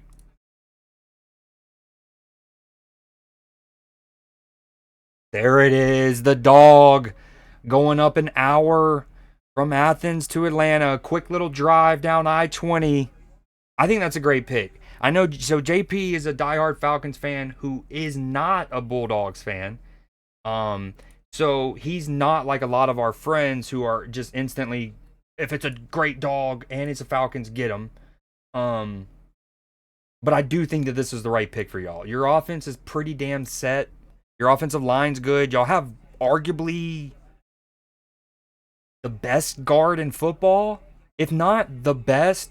At worst, Chris Lindstrom is the third best guard in football, but he's one or two for me. Especially as Zach Martin's kind of, getting to the tail end. Chris Lindstrom is otherworldly. Dude, Arthur Blank is the baller. He's a baller. Um, but yeah, I think your offense is good. I think this is the pick. 6'1", 240. And again, he's been interviewing super well. The problem with both Michael and Jalen was their inconsistency throughout the year. And I think one of the knocks on Jalen is he mainly played his best ball when Michael Williams was also healthy. If you look at the beginning of the year, Georgia beats Clemson opening week in Atlanta, right?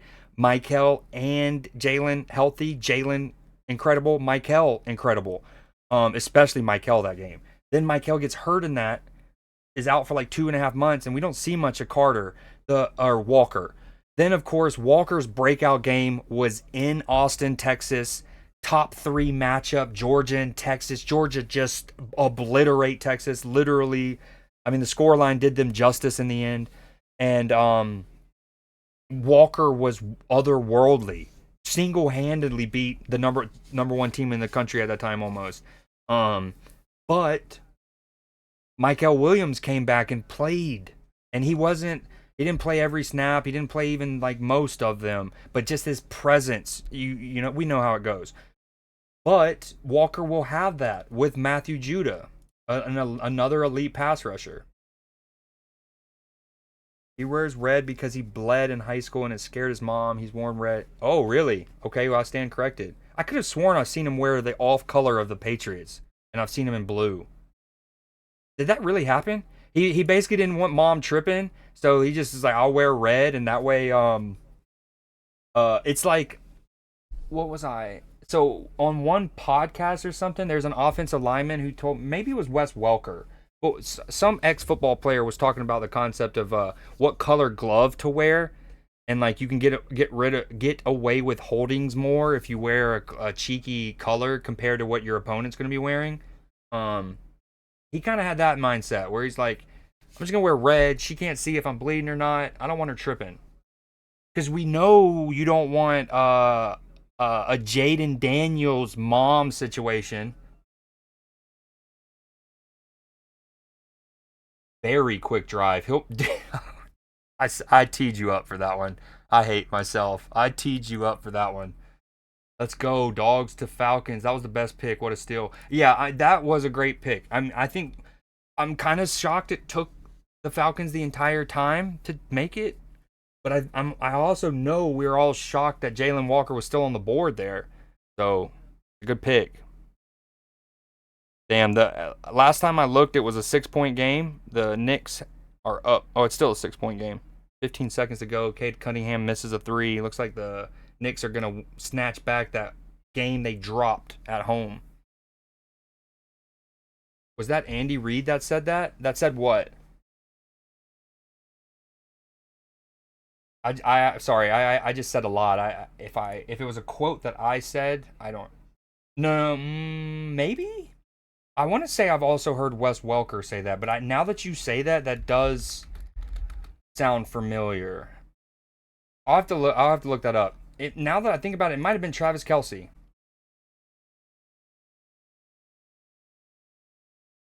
I appreciate y'all all being here. This has been fun as hell. There's gonna be a yearly tradition, little side cast.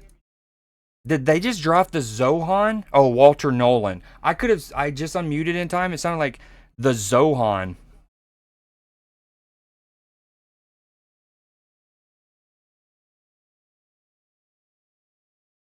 Damn. This is a lot. Am I tripping? I feel like this is a lot of defensive linemen and edge. What do we have so far? Hold on.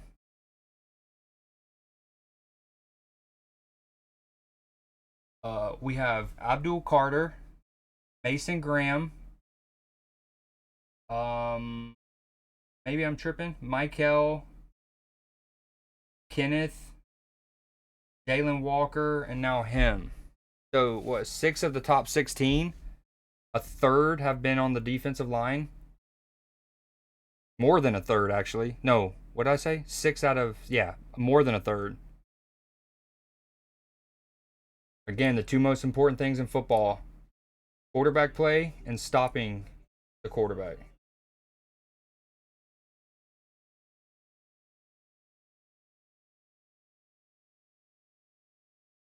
Great. Elite link. Oh, shit. Oh, Kabutops! Huge Nim. Huge Nim. I should have even used one of my other better Pokeballs. That's one of my favorite fucking Pokemon, and it's a potential shiny. Juice me up, Poppy. Alright, let me take this quick break. Screw the Bengals. They suck.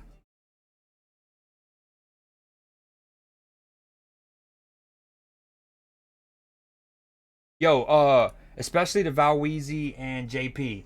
So I've been re-listening. It's great. So I actually started about a week ago re-listening to the Carter or earlier Carters, and it's worked out perfectly because was it yesterday? Wayne posted the like album cover, and I even think the release date for Carter 6 finally. But I had already like a week ago just randomly started to go back through these. And dude, there are 2 songs in particular from the Carter 3. Let me um there are, let me display. Oop. Okay. Yep, I know you can't see the, there you go. There are 2 songs from this that I don't remember loving as much as I now love. One of them, oh, whoa, that's too much. One of them is Mo Fire, and then Oh No, and in particular, this part in Oh No. Hold on. I'm gonna take this quick break. When it gets right here, wait.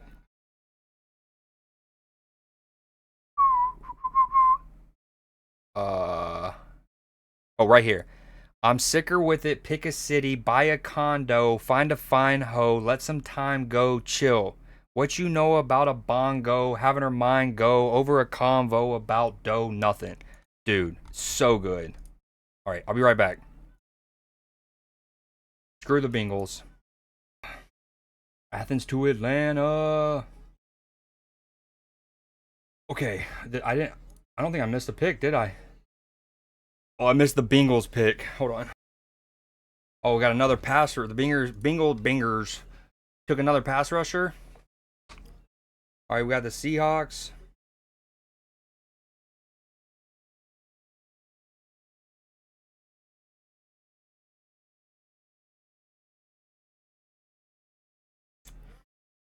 North Dakota State getting some action.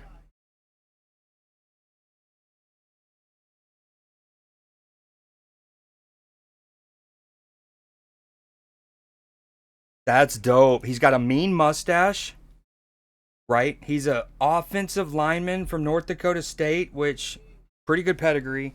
And then the loyalty, turn down NIL offers.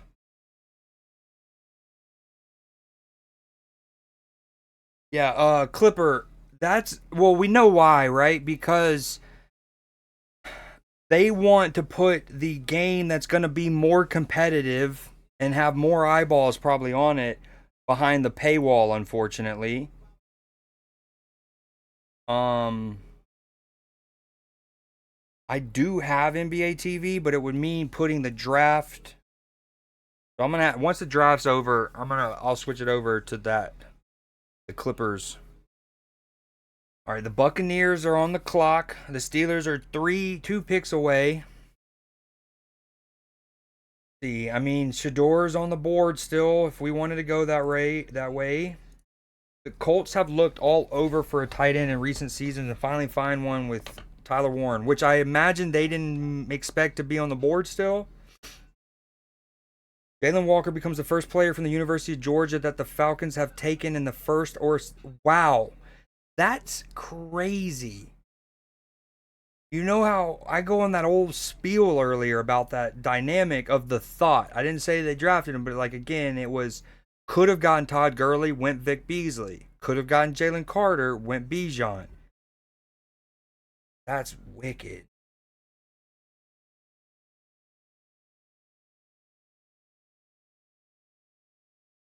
Cardinals got well, we saw that is emotional. Cam Ward. They got Shamar Stewart. Bucks picking.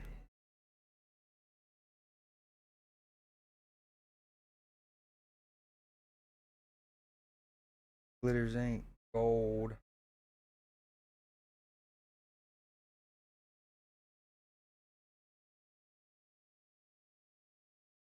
Okay, so the Steelers need a quarterback. Well, it's much.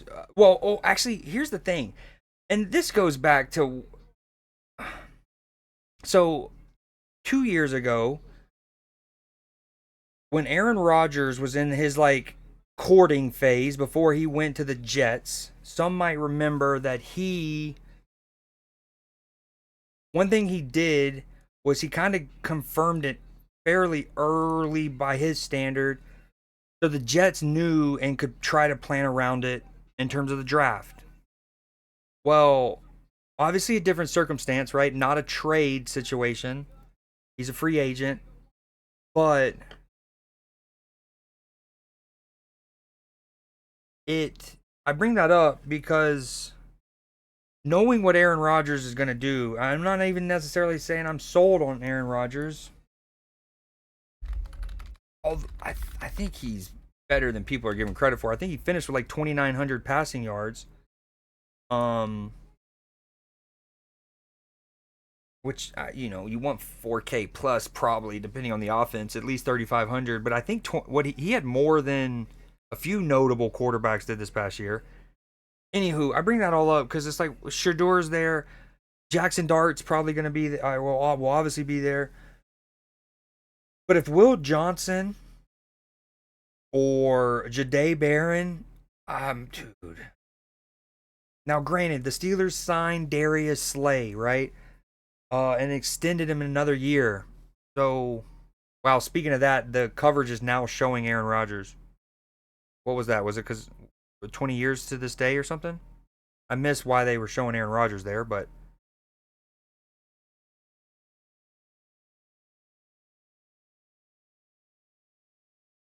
I don't know, man. Let's get secondary and we'll get Aaron Rodgers. Hold on. Let me look at what JP sent me. This is Belichick explaining Judon sleeves. He sent me this earlier. He's probably gone now because the Falcons have picked. It's understandable. Um. Oh, wait. The Bucks pick is in. 1 second. Ah. Great pick. Great pick. He's a reason why again I love DK. I don't want, but given how good we are at drafting receivers, I just didn't think we needed to trade for him really, and he's one of them, stud. I have all of these receivers that I think can be like he might not even get drafted. Luther Burden's probably acquirable in the third or even fourth because of his 40 time at the combine. Restrepo's a second, maybe mid second. One of the best route runners coming out of college in years. And I don't know. But again, it's like do you have a second round pick and you're gonna get somebody that you is an unknown quantity for the most part, or do you go get somebody that you're like, okay, DK is a stud, do we go and get him? The Broncos. Amika is a super good receiver. I think he kind of got lost in the sauce because of how good Jeremiah is, especially as a true freshman. But Amika is a baller. No, I actually remember a couple months ago during the college football season, I saw a meme, and it was like it was one of those meme formats where it's like it's one picture, but it has three pictures in it. Boom, at three different time spots, and it's like it basically said, imagine being Amika, um, and being, I think he is the all time, if I remember correctly, he's the all time leading receiver in Ohio State history, which is saying something. And it said, imagine being Ohio State's all time leading receiver and never being the best receiver in your receiving room at any given time. And then the three pictures were like obviously this past year with him and Jeremiah. And then like 2 years ago, it was Garrett Wilson and Chris Olave. And the year before that, it was Marvin Harrison Jr. So it's like imagine being like Ohio State's best statistically, but never being the best receiver in the receiving room. And I was like, damn, that's true. But not to take away anything from Amika.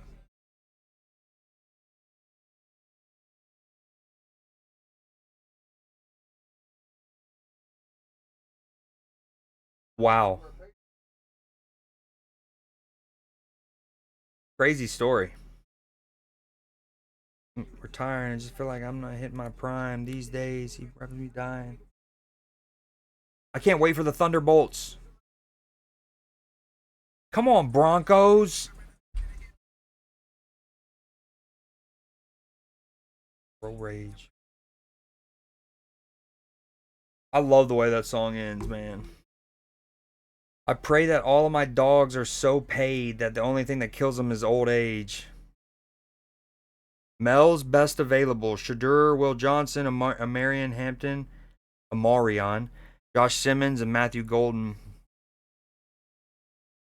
See, like this draft and its rankings of receivers, it shows how important the 40 is. You know, Matthew Golden goes and scorches, Luther Burden doesn't.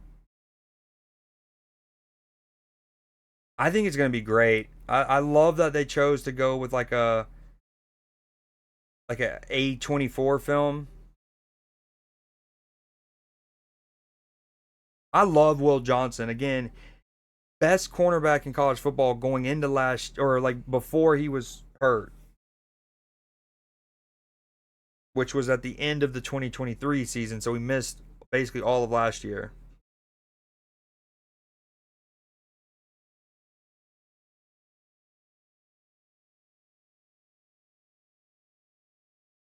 Dude, the Broncos have taken so long. Agreed, Water.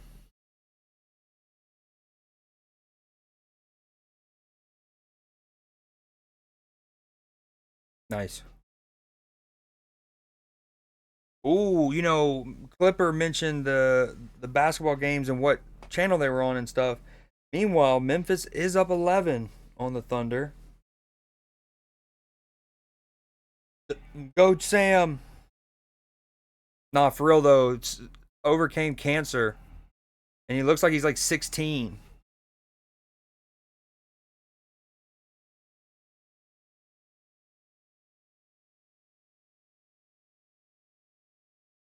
Great pick. That's my dog.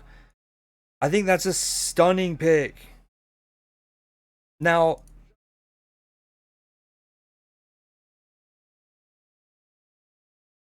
he's so good. Again, I don't know if they're going to throw some of the stats your boy already had, but he had over 1,400 snaps in college. He only conceded one touchdown, and he had 8 interceptions. He also, maybe more importantly, had over 300 snaps across all four cornerback positions you might play, depending if you're nickel and dime and whatnot. Both outside corners, both slot corners. He's versatile. He knows like different leverages and different depths and stuff like that. Great pick. Now my Steelers are on the clock. I would have loved Jahdae Barron personally, dude. Oh, dude, he's such a baller. One of my favorite players in the draft. Um, now, oh, this. So again, there's been a lot of talk. The Steelers might go Shador here. We went to an extra one of his practices or something like that. But there's still talks of us maybe going, getting Aaron Rodgers. I guess the pick will go a long way in saying that. Dude, Barron is so good. They're showing his highlight package. I mean, he is just delivering. Like, he's everywhere. Got great hands. He will fly downhill, get great. um, he's like good at recognizing screens and breaking them up. I'm actually jealous, man. But we could get excuse me, Will Johnson. Oh, let's see what the Steelers do. That's interesting. They're showing our war room, and you don't see Omar Khan. Oh, there he is. He's walking around.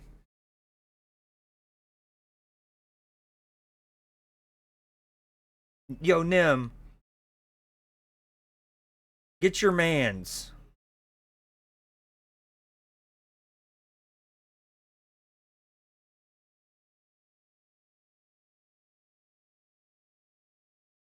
Come on, Steelers. Dude, I don't even know, man. Yes, Lux, indeed. And then tomorrow is 2 and 3. Yo, I, if Barron was still on the board, that's who I would have wanted, even over Will Johnson. I'm cool with Shador if that means we're not going to get Aaron Rodgers, I guess. I'm cool with Jackson Dart, although that would be reaching. I,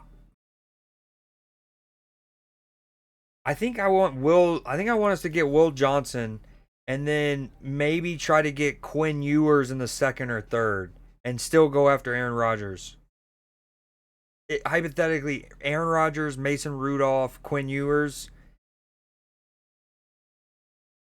Okay, hold on. No, mute. Roger Goodell.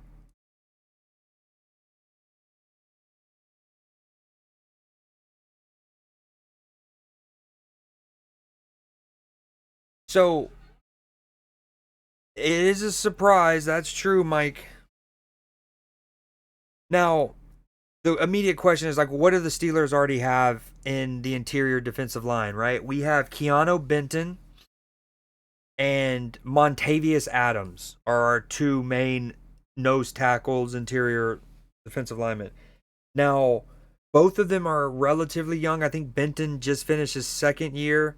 Adams, actually, ignore me on Adams, but Benton came along awesomely the last couple months. Like, he was really good for us down the stretch. One of actually our better performers when a lot of the rest of the team kind of dropped off form. Like TJ dropped off form. Um, and so I actually thought we were kind of comfortable at nose tackle, but I kind of like it. Here's the thing: the Steelers are always at their best since we've historically played a 3-4 when we have a stud nose tackle. Going back to Mason Graham, when we like Casey Hampton, right? Big snack. Somebody who can just eat up blockers and let the linebackers get to run a bit cleaner, a bit free. Is you love it in a 3-4. So I don't hate the pick. I actually really like it, but I don't like. I just didn't see us doing that. I thought quarterback or quarter or cornerback were more pressing, but he's he's good. He's very good. I just kind of wish we would have gotten Will Johnson there. We seem excited in our room, but I mean, isn't that what they're supposed to look like?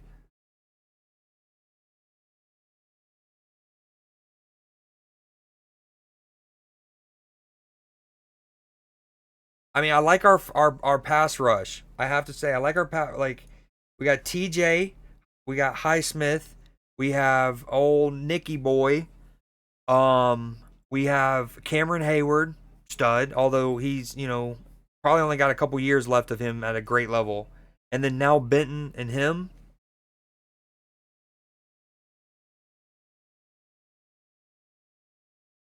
I still don't know if we needed a defensive tackle though. Hell, even an interior linebacker, although none like I love at this spot, but because if Patrick Queen goes down, I love Patrick Wilson, but he's still only a second year guy. Yo, the Grizzlies are up 15 and they're fighting for loose balls. What a play. 7.5 minutes to go in the second, though. Yo, they might not even go on to win this game, but that was a phenomenal play. Dude dives to save the ball from going out of bounds. Sick. But his like retrieval is an incredible pass to Ja Morant up court for an easy basket. Ja eventually laid it off to someone else, but damn, dude. Dude, this draft has been crazy. Crazy, crazy. I'm shocked Shador Sanders hasn't been drafted, though. Am I? Maybe not.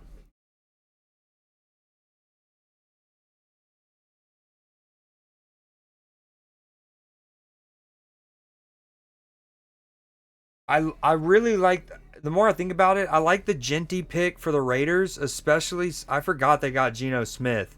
Them having Geno Smith, a pretty good offense on paper.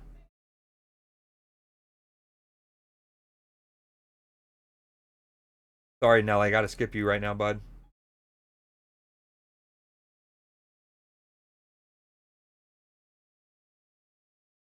Hmm.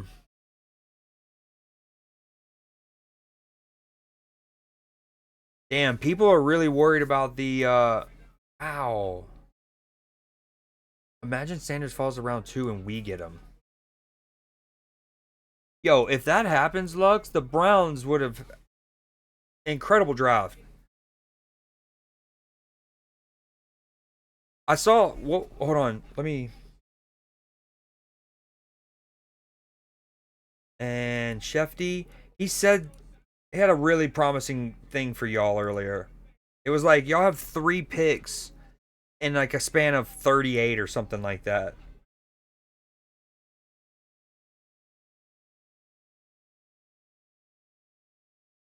It is.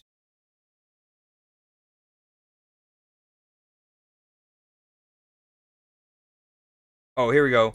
Look, with tonight's trade, the Browns are now armed to select a quarterback in this or next year's draft. They currently own 3 of the top 36 picks, 533, the first pick Friday night, and the fourth pick Friday night. Then they own Jags first round, which I've already talked about.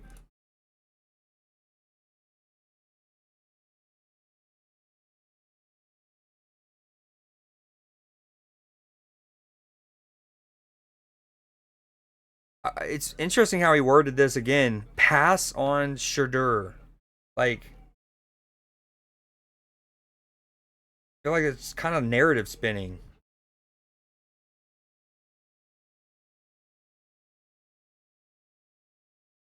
The Chargers are on the clock. No. Yeah, Lux, agreed.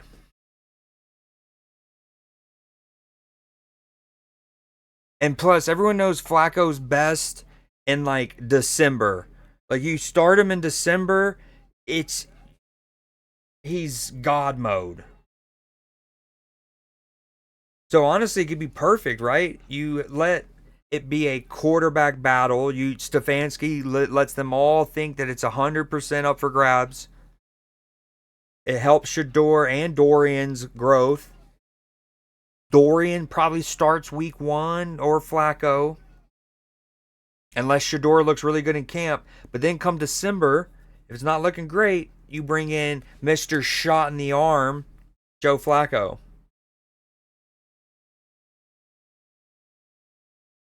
Even though they have JJ, Sanders can be developing. True, and but again, they all accounts are the Vikings loved what they saw from JJ last year before he got hurt and the before the season started. No, we're not listening to R. Kelly.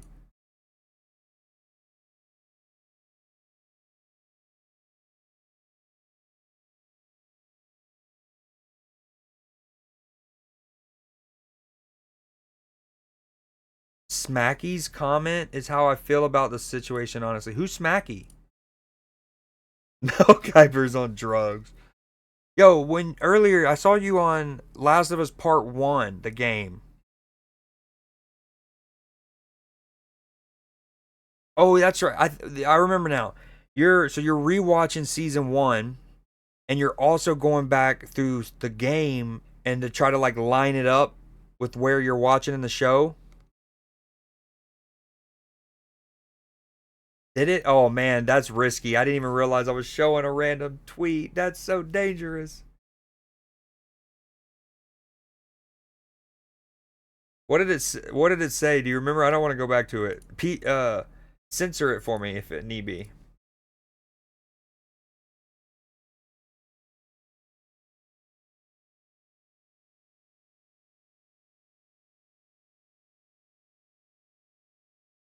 Yo, Valweezy, have I told you about the you? We've told you about the Creed J challenge, right? I figured as a musician, you might want to get in on it. Record is 2.5. Your record or like the world record for speedrun in Last of Us Part 1?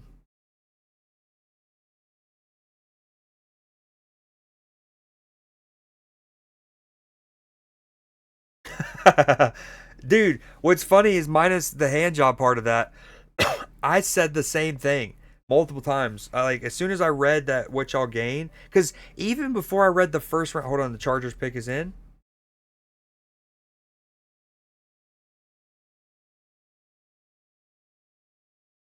Running back, it's a good pick.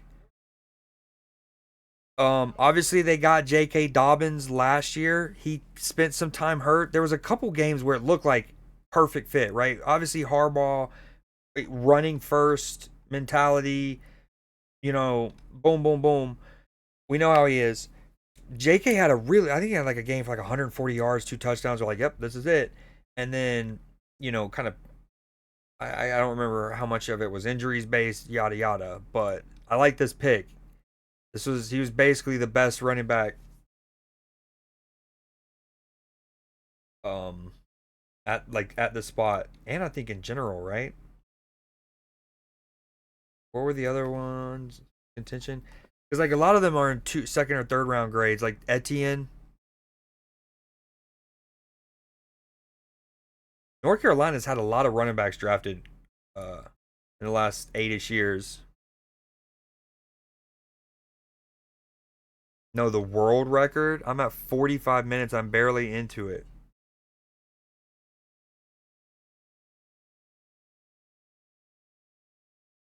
Honestly, I didn't even think. So this is. I was almost ready to kind of switch off Karen. Obviously, my Steelers have picked. Um, but these get good here. Like these are about to be good teams where one or two picks. Now, granted, last year when the Chiefs picked Xavier Worthy and all his speed, I think we all kind of thought it would, like, they obviously still went to the Super Bowl, but we thought it would transfer and like translate to big plays more. Their offense, the Chiefs' offense, has not been good the last couple years. Um, and they still wind up having to or wind up going and getting DeAndre Hopkins. I'm obviously not writing off Xavier Worthy. The Packers, oh dude, this is like a Coachella or something, like Shakira in Medellin at a stadium. What is there's so many people there. It's the Packers pick, and they have like people on a platform throwing stuff around. Cheese wheels maybe? Beers, Miller Lights. They're just chunking Miller Lights and cheese wheels. Imagine.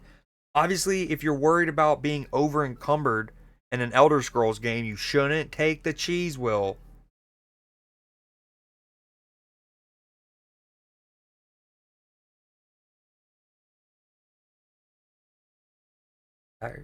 No way I'm setting a record.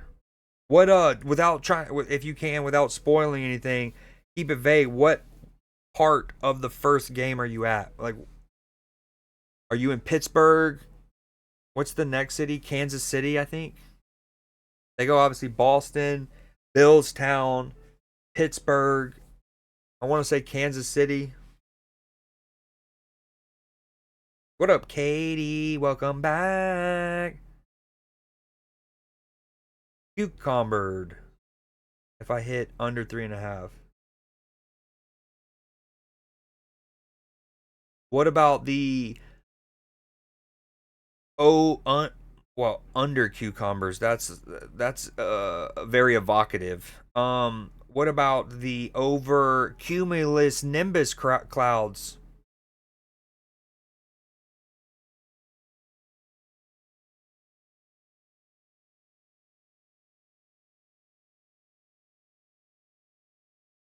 Evocative. Dude, the Packers are going nuts. I wish I could show this. There's a crap ton of people here. Easily, and especially last year was in Detroit, so they went from NFC rival to another one. You know the Packers had to show them up. Avocado. I like that.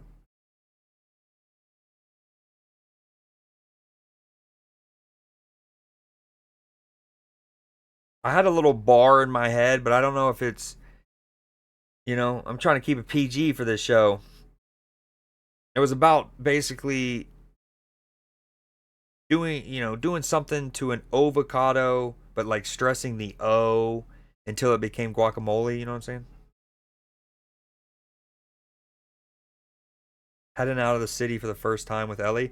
Ooh, so you haven't even gotten to Bill's Town yet on this playthrough?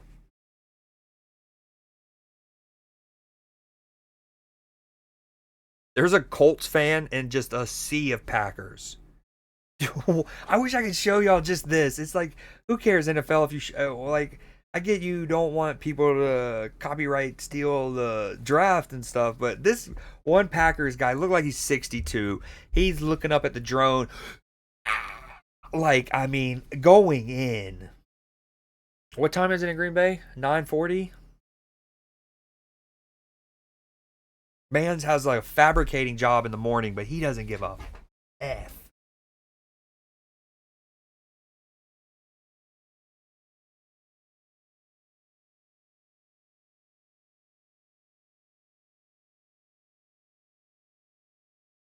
Yo, I love how dialed in you are right now, Lux.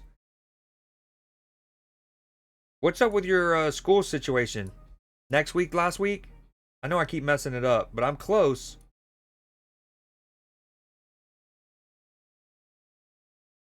Michigan Will Johnson has a knee issue that has concerned some NFL teams and helps explain why he's still not been selected. Ah, cutting edge, cutting edge. And remember, it was his knee that he hurt 2 years ago. I don't know if it's the same knee. Huge crowd. Yeah, it has to set their record. Again, this is a new event, and each year I believe it set the record from the past. And you know the Green Bay again, they should have been the first. And you know they were going to try to one up their divisional rivals from last year. And Detroit had a great crowd.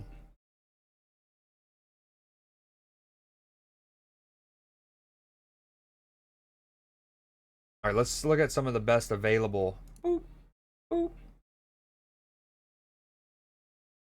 Ooh, James Pierce is a great player too. I'm surprised he's still on the board. Jahad Campbell, the Packers. What do they need? They got a good. They got a good amount of wide receivers.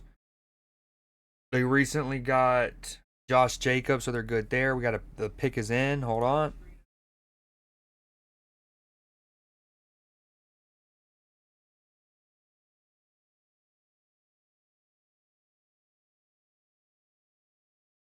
It really has been such a good, like an interesting pick. I was saying beforehand, this is the hardest one to kind of gauge. I feel like in a long time, and it's proven that very much so.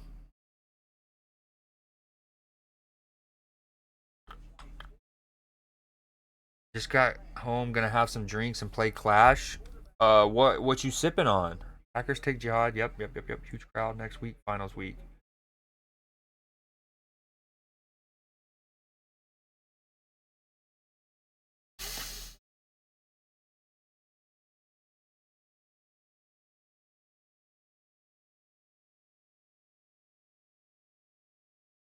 Okay, I didn't need to hear all that. I thought they were gonna pick it earlier. Come on. I like the Jihad Campbell. I can see that.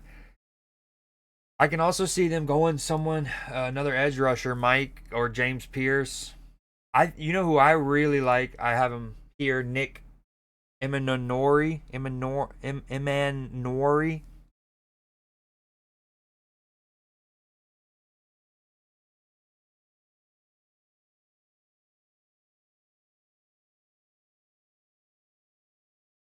Imagine, dude, cinema if they draft Shador and do they're already going for the next little pipeline thing that they're known for now.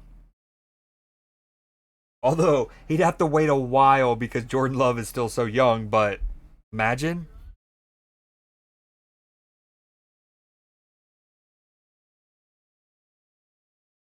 Oh, dude.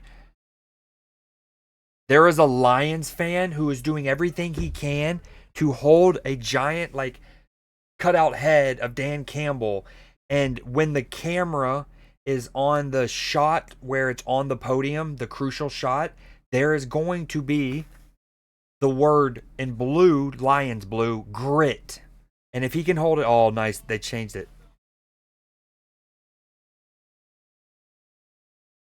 He was trying to make it to where basically the Lions imprint was going to be on this Packers pick regardless.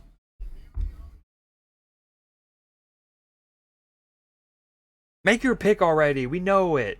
Cool.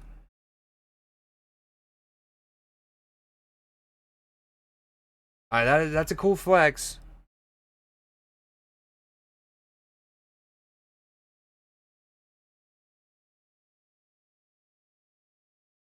Okay, bro.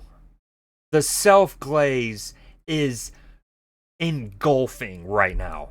I feel like I'm encased in the self glaze like one of those flies at the beginning of Jurassic Park who's in amber.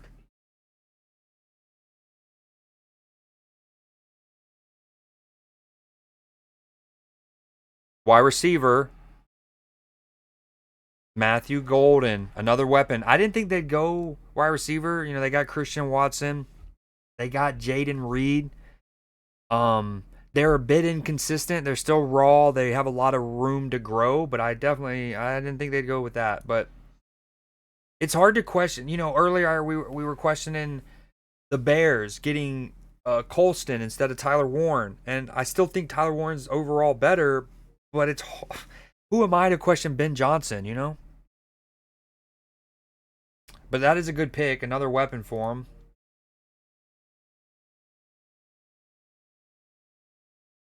Drunk Katie on Rivals, vodka and gin mixed together, or like you started with one, ran out, and now you're finishing with the other.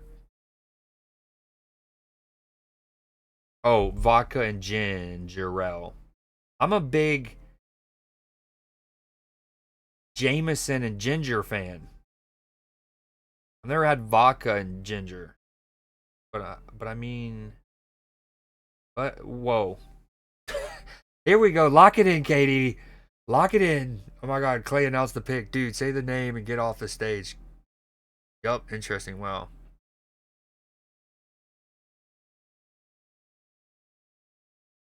Yo, Clipper, how about the we were hating on, well, I don't know if you heard me eventually respond. You said the thing about the Clippers being on the NBA TV, right? Grizzly.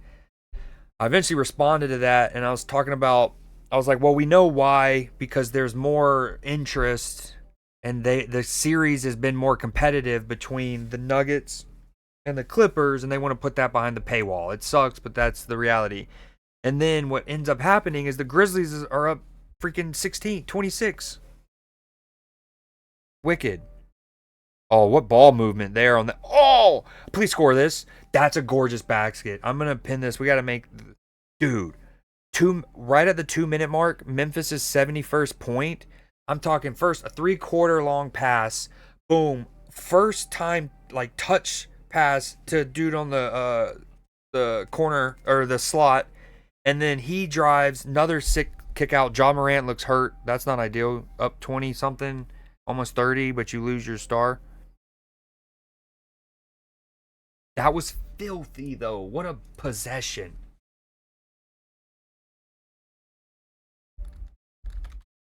Wait, did Matthew Golden grab the mic? Is he the first? I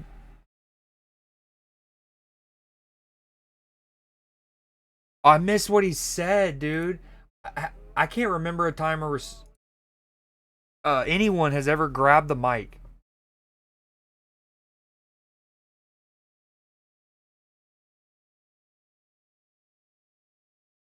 Honestly, if you look at the front row, it looks like there's more Lions and Vikings fans up close, and then Packers deep, deep. Dude, what did he say? I've never seen a. I don't think I've ever seen a player grab the mic. I would be showing out. He does not look very happy. He looks so upset.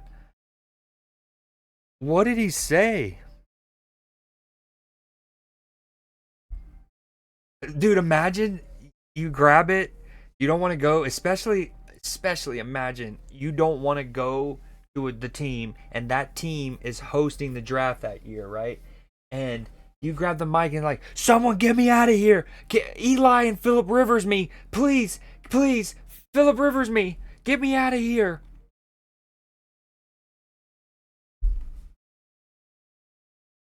Oh, they're showing his highlights from when he was at Houston. Filthy. All right, just as a recap, we got Cam Ward, Travis Hunter, Abdul Carter, Will Campbell, Mason Graham. The Vikings just picked Donovan Jackson, another lineman. Another Ohio Stadian. Mason Graham, love that pick from the Browns. But keep in mind they traded down, and the Jags traded up. I love how Shefty. It was almost cruel, but after that trade happened, he goes, just as a random tweet, he's like, the Jaguars general manager is a 33-year-old and he's the youngest in the league or something like that. It's like, because a lot of people are like, damn, also a first round next year. What just happened? Giants are back on the clock, or were they already on this pick? The Texans? Oh, we got stuff popping off. I gotta pause the music.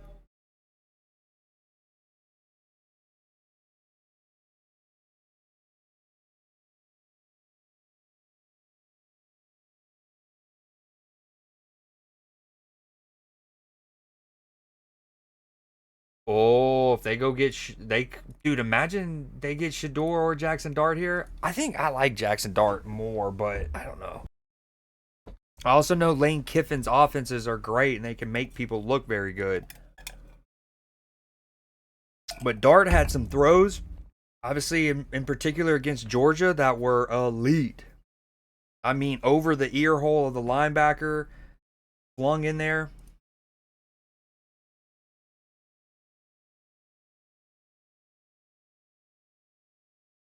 Okay, so that happened.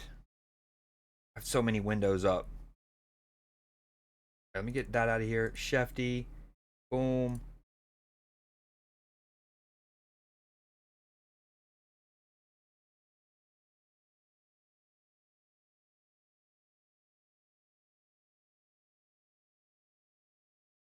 For the first time since 2002, when they drafted Javon Walker, that's already been that long. 2002. The Green Bay Packers have used a first round pick on a wide receiver. At 23, the Golden Giants are trading back up into the first round. ESPN sources: the Giants get pick 25, Texans get the 34th, the 29 or the 99th, and then they pick up a third round next year. So the Giants move down 9. They gain an additional pick later. Or Giants move up, I'm sorry. The Texans move down, get an additional pick later and a third round next year. I actually think that's really good from the Texans, because if you're here and you're the Texans, you think about their roster, like, is there a player that like it screams out they need, and like there's not someone else that they could get 9 picks further down, and you get an additional pick later and then a third round next year? Yo, this Lilo and Stitch remake looks good. I've never actually seen the original, but he was just drinking a lava lamp, and I mean, I'm sold. like top off, chugging a lava lamp.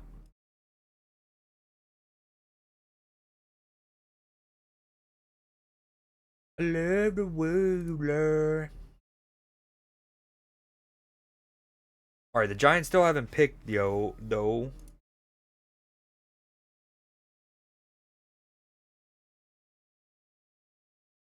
I'm not gonna lie, I kind of wanted Barron. I'm a little bummed. I like what we did. I like Harmon, but yo, you know what's funny? All right, I'm gonna. This is. I try not to be thorny, but and I appreciate Water following me through Ben. But what's funny is him asking me to use Stream Elements, and then him also mentioning he's in school.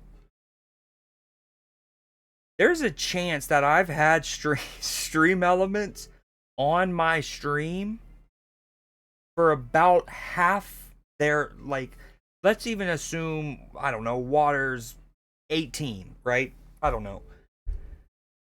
I've had stream elements probably since 2017. So we're getting right around half of Water's life.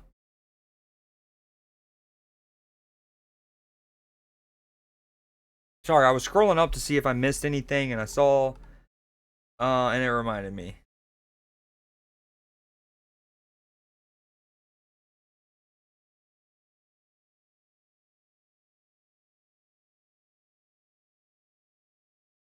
That was never gonna like be the indicator though, because let's see, probably seven. Oh, hold on, the Giants picks in.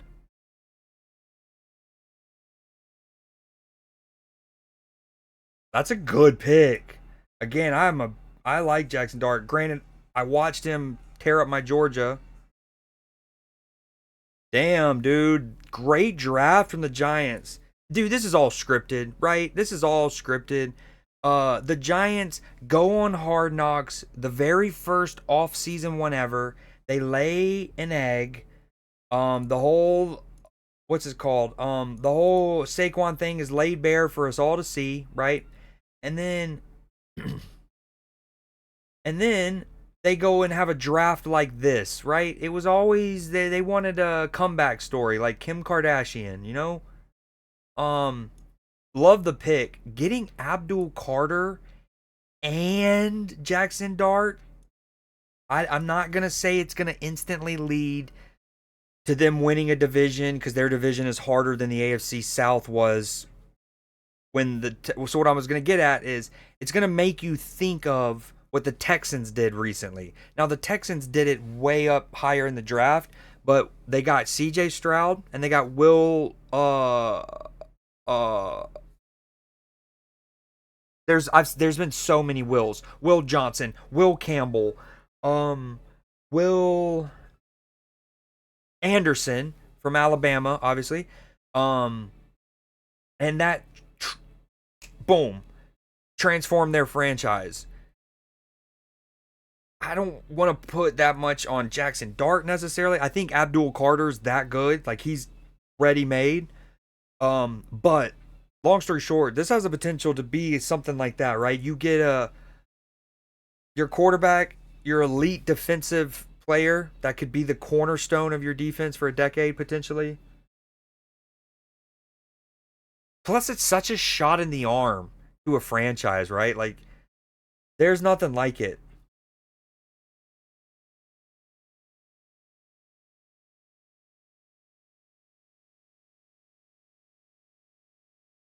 Oh, sorry, Lux. I was saying, so for example, like that one that says what August 12th, 2024. If I had to guess off the rip, that was probably when I added what's it called?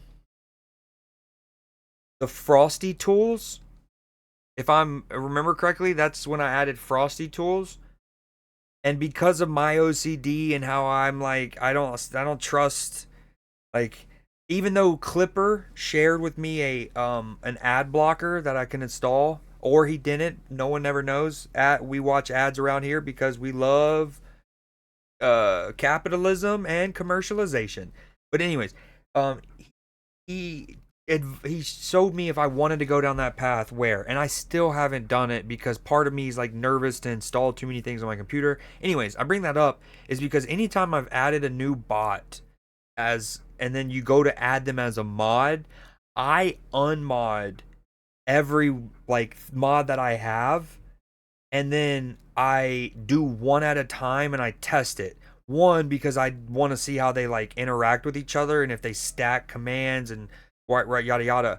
And then two, I'm just OCD. So if I had to guess, that's probably when that did it, or when I added WiseBot. But anyways, you get what I'm saying. I think a decent way would be. Okay, hold on. Sorry. Dart over Sanders. Wow. Kim K Def had a comeback. I mean, this is huge for them after their whole mess up with the Jones contract. It really is. Like, that's why I said it facetiously, but there is like, it's like for them to have such a bad offseason. I'm gonna take it a first step further. For them to have the Falcons traded back into the first round. For them to have such a bad offseason and it goes so wrong to where teams do not want to do Hard Knocks this upcoming offseason, right? Rams traded their pick to the Falcons.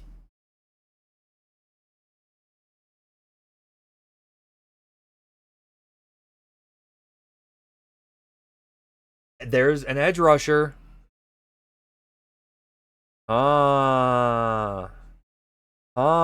Two pass rushers from the Falcons. I mean, it was far and away. Let's establish something.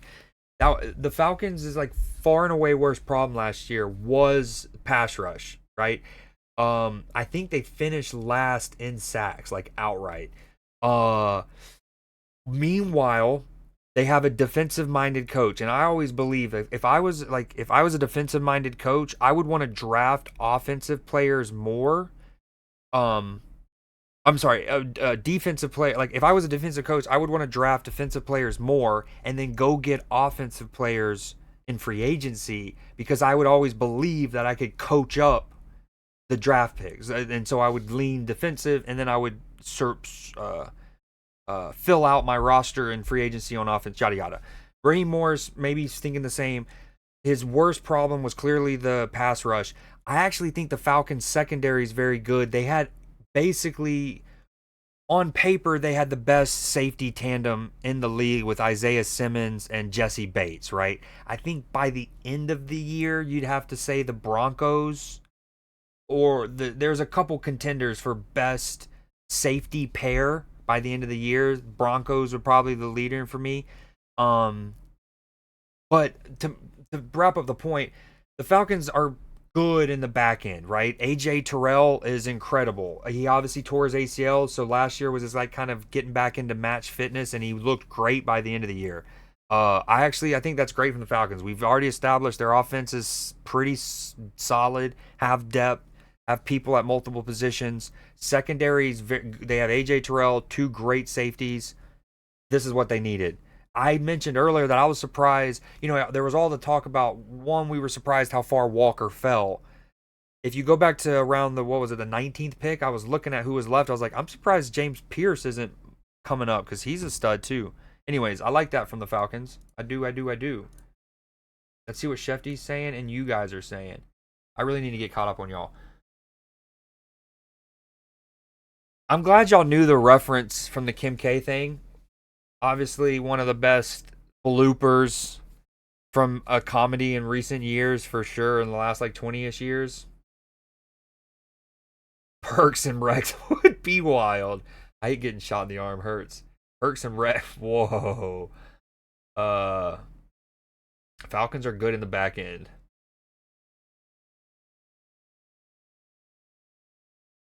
Giants are where quarterbacks go to die. It's the elephant graveyard. Nice Lion King reference. I like that. That's an elite question. Maybe that deserves Lux. That kind of question deserves like a proper, like a platform. Like maybe even me having a whole scene for it. Cartoon as a kid, Nick as a preteen. That's a good answer. It's short answer. I'd probably say Cartoon Network. I mean, I got a Dexter's Lab emote. Boom. Um, but now when you say Disney Kids, or you did say Disney Kids, right? Yeah, Disney Channel Kids. Does that include like, or is that just the Disney Channel? Because that's tough. There's the period where those Disney Channel original movies, I talk about them on here all the time, slapped, right? Smart House, Luck of the Irish, Motocrossed, so fire. And there's a lot of people who'd call that movie woke right now. And those people loved that movie growing up. And it's so fire, right? Motocross banged. Banged. Um so many good movies. But I'd have to say Cartoon Network. I'm still to this day not I've never been a big SpongeBob guy. I say it that way. What I have seen I love, and I'm not saying I didn't like it. I just it hit its stride after I aged a little past it, and then I never got into it. Now that can be controversial. Hold on? Did I finish the Dexter thing?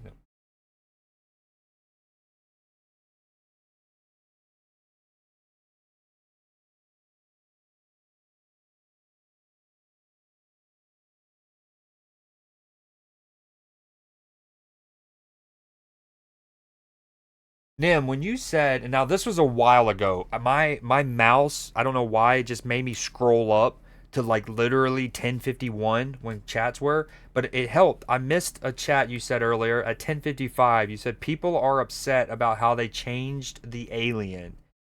Are you talking about the Alien TV show that's coming up on FX? That's coming out on FX soon? Is that what you're talking about? Okay. New York might be taking him here 1 year behind Russ. Then they give him the keys. Would make sense. Yep. Okay. Then the follow age thing. You've been streaming since when? I first streamed. The first time I ever like clicked going live would have been 2015. But the place I was living at with some buddies didn't have the best internet, and so the first real year of like dabbling would be 2016. Like dabbling multiple times. 2016. Um, got the code name Kids Next Door and iCarly experience. No love to Disney, I see. Wow. Whoa, whoa, whoa, whoa. Yeah, I like. Oh, I just saw it. We're killing this draft, dude. I love it. I really do, especially since again, we know how important pass rush is, and that was by far y'all's biggest weakness. I think next you probably would want to go another offensive lineman, or um, another cornerback in case. Well, A, to add depth, and then B, in case AJ Terrell gets hurt again. Dude, every time I go to scroll up, it scrolls up so far. Now you're getting that. Say that to Creed. Say what to Creed? Never mind. You don't have to answer that. That was 5 minutes ago. All right, I'm not gonna get caught up. Walker fell, and now we get an edge. Great 2 picks. I want to be a Forg with a jukebox. Katie juke. Maybe Detroit go. Ooh, hold on, the Ravens are picking. Stinky Ravens. No! No! No! No! That actually hurts. No! I love Malachi. The Ravens just got Malachi Starks. Not only is he a dog, so remove the Georgia thing. I think that's a phenomenal pick. I think he's an incredible player. He's easily one of the how do I was gonna word this? Oh, he would have been one of the best overall defensive backs in the draft, the best safety in my opinion. They obviously a couple years ago drafted Kyle Hamilton from Notre Dame, which fire about Kyle Hamilton, and I was jealous. I was like, damn, that's going to be a good pick for them. Is Kyle Hamilton so good at being a hybrid safety in the modern day game? He can run with tight ends. He's big enough to get stuck in and like fill the gap. Malachi Stark isn't necessarily that in Kyle Hamilton, but he will play off that really well. Dude, Malachi's a dog. And of course, his 2 interceptions that we talk about on Creed Center on this channel months ago, he has 2 fire interceptions. The one against Clemson at the beginning of this past year, and the one a couple years ago against Oregon, also in the opening game of the year. I hate that as a Steelers fan because I think that's a great pick for the Ravens. I hate it even more because he's a dog, man. That stings the nostrils. Why they gotta do that? Oh, let's see what the Falcons. Hold on. In regards to the trade, so the Falcons traded up. They basically dropped. Damn, that's a big drop. You know the Rams. You got. Okay, so the Falcons had to give up a first round pick, and then their 7th this year. They do pick up a third round. So the Falcons will have an extra pick tomorrow. They do give up their first round pick next year. Bro, that hurts. Like, actually stings the nostrils. Not Malachi to the Ravens, bro. Yo, Katie, you know earlier we were talking about juice box, and you listed those options, right? And then you just did it again. Well, a couple minutes ago. The funny thing is, I didn't actually connect the dots the first time, but you saying the second time, you actually do because you have a child. So like your juice box selection is probably pristine, generally speaking. Oh, that looks. I just saw the fall of Ja Morant. Dude, it's like it's one of those things that we know you don't want to wish injury on anyone, but and we're not wishing it. But we're like, dude, if you keep high flying like that, like you're a trapeze artist, that kind of stuff can happen.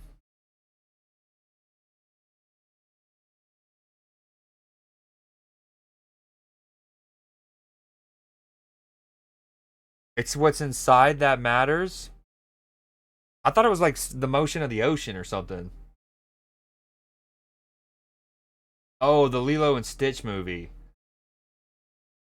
What alien? Like Stitch?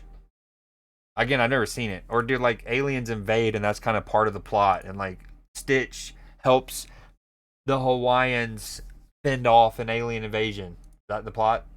Yo, what up, Yasko? Sorry I'm seeing this late. I've been catching up on chat, and then a new pick happens, and then I go on another spill. I'm super sorry. That was 6 minutes ago. I hope you're still here, Yasko. My bad. Not, sorry, bud. Most can attest I'm really good at reading chat normally, but this is a unique event. You know, first night. We be sipping on apple juice. You know what I want now? Apple juice and vodka. I missed. Oh, no, dude, it was a shiny Arcanine M, and I missed it.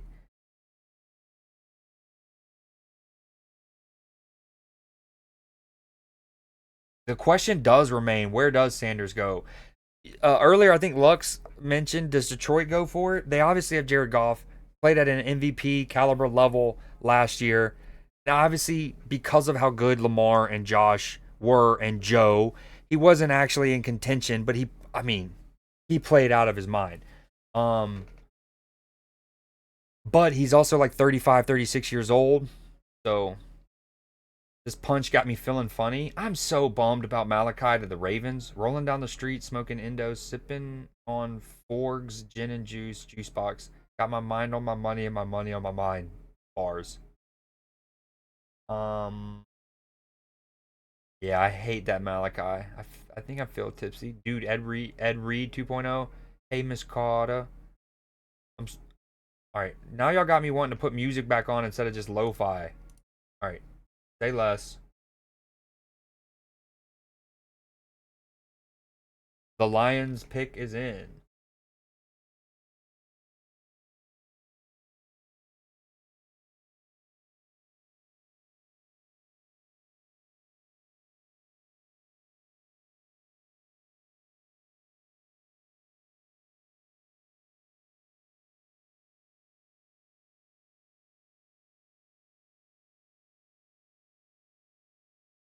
All right, the Lions pick is in.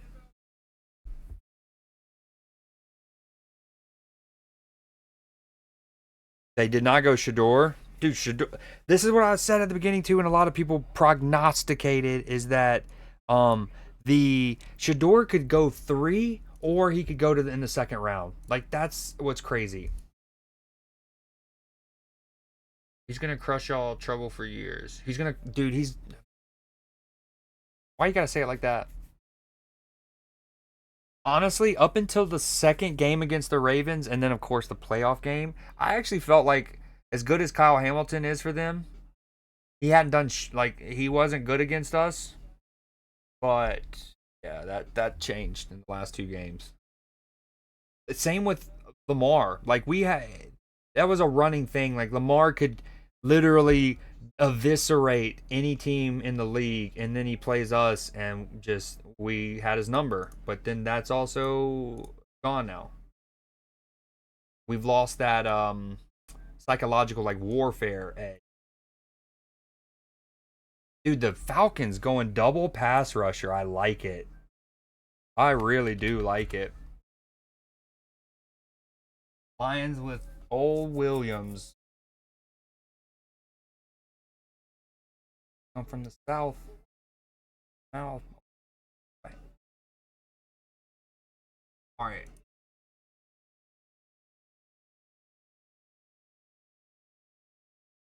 Take. All right, y'all. I want Wayne songs. I need everyone gets 1 Wayne. Nope, 2 Wayne song suggestions. Giving up there. Yo, Lux. Again, you're one of the smarter, really the smartest, one of the smarter Twitch chatters I've met. But you keep getting your there wrong. There you go. You fixed it. It's Miss Parker. I fumbled. Y'all did. Let me actually get caught up with chat. When you gonna let me read in the past? We are so advanced. You won't even read this for 5 minutes. I know you missed it, dum. L reader. Only way I can help you is if I was in at this point. Wait, so round 2, please, Browns, please. I am back, left to run, hoop and shower. I wish I could hoop. That's not for you, Mr. 2008. Definitely a mix of Cartoon Network and Disney, but mainly Disney.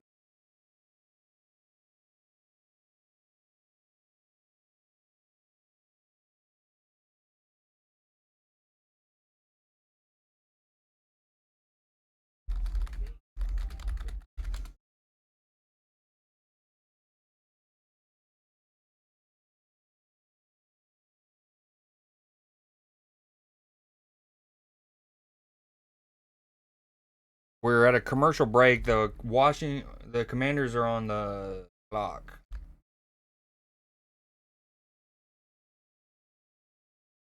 I forgot this thing went on as long as it did. This is a. They really are milking the shit out of this. A 3-hour event and counting, by the way. 11 o'clock.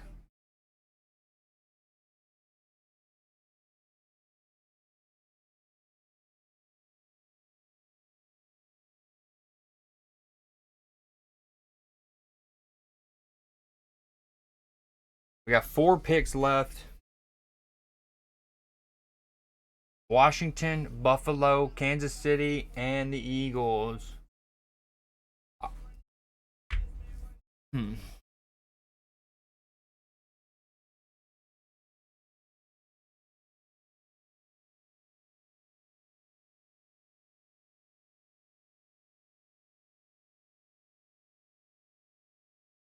It's almost Friday, and y'all know what that means.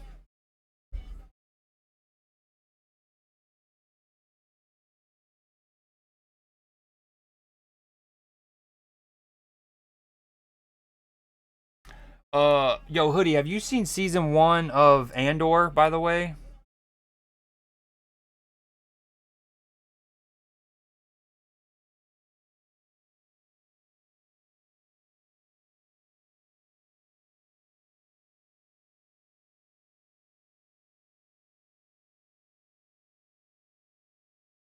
There's 3 new episodes. Do you have you have school tomorrow?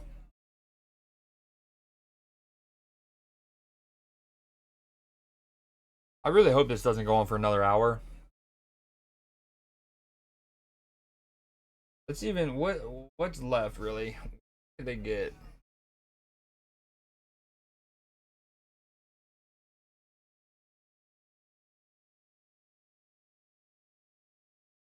Again, apparently there's yo, the Commanders loaded up too. They got Tunsil, who we referenced earlier with the bong. Debo, Javen, Kinlaw, who I was thinking of when I was trying to think of Greenlaw. I still don't know his name. The linebacker. Green. Ugh.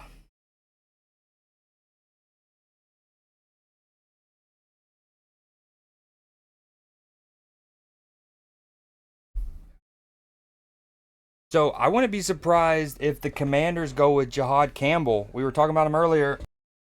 Keep in mind, the Commanders went and got Bobby Wagner last offseason, and he was great for him relatively. And like we all know, he's an incredible like career, but he's certainly past his prime now. And getting Campbell, and then maybe letting him learn under Bobby Wagner, because I think they still have him for another year, would be a, a scoop. Dude, it's not just the Rugrats movie, but the fact that they went offensive lineman, a tackle. We see all of the teams who have gotten like they're like we know we got our quarterback. We're content. Almost all of them have certainly gone tackle because it's like this is our guy, protect him. So the Bills are on the clock. Another team that I can see Jihad Campbell being useful for and good for, uh, because the Bills, one of the things that have kind of plagued them over the last couple years is their defense just gets banged up. Um, Tre'Davious White, they lost Matt Milano for long stretches each of the past 2 years, including him getting hurt for a long time when they were in London last year. Um, Tre'Davious White, who was the other one? Poyer. So, in which they don't have anymore, but I come out the scuffle without a scuffle, dude. I love Wayne, and I've been such in a Wayne mood lately. Did anyone else suggest? Okay, I'll listen to Dance Now, but we're doing Wayne right now. You do have school prom Saturday. Yo, should I go ahead and watch the second episode of Last of Us? Um, as opposed to what I think, like, what would be the alternative? Waiting and watching it with my sister? Well, this is the only night I'll be able to watch any new episode Sunday, so you can wait and watch two in one night. Then yeah, you should watch it. I was gonna say I think my sister's already seen it. If it's about that, I think I don't quote me on that. Actually, let me go ahead and say this: don't if you do watch it tonight, don't talk about it as if she's seen it, because let's just assume she hasn't.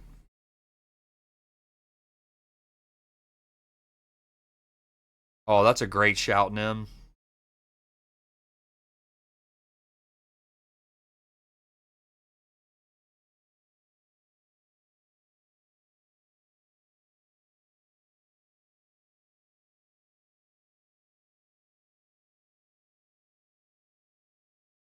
The Buffalo, they're showing a mean kind of stat. The Buffalo Bills since 2019, they have 78 wins. It's the most in a 6 season span without a Super Bowl appearance. Harsh.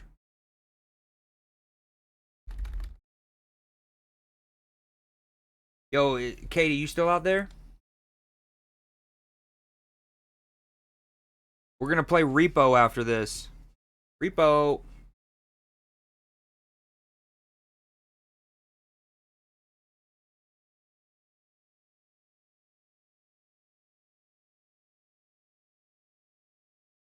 I just took a picture. You chat.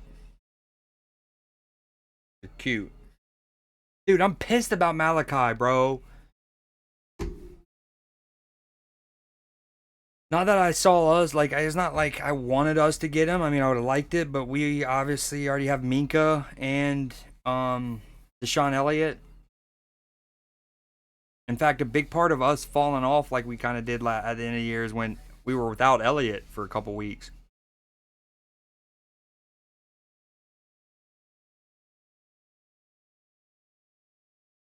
Without him and Corey Trice and Deontay Jackson.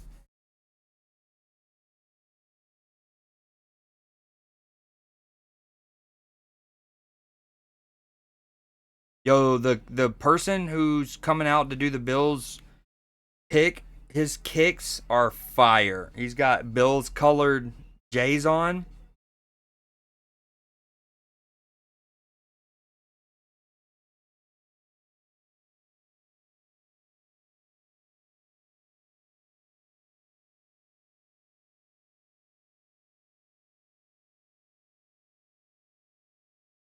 Oh, dude, look at that. That's awesome, bro. Dude, him pumping up the crowd is so good. Neuromuscular disorder.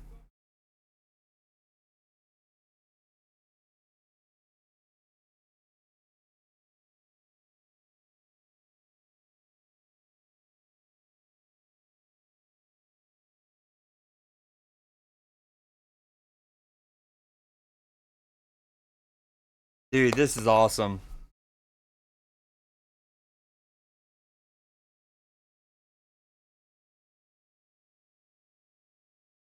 They went defense. Great job by this guy. Love that. That's a good pick. I thought they would probably want to go linebacker, but damn, dude. Will Johnson still down there. This I honestly thought even if he got picked top 18, I put him in this with the assumption he might be top 18. And I thought that that would still be good value because he could have been a top 10 if it wasn't his injury. But whoever does eventually get him, assuming he can play even just 3 to 5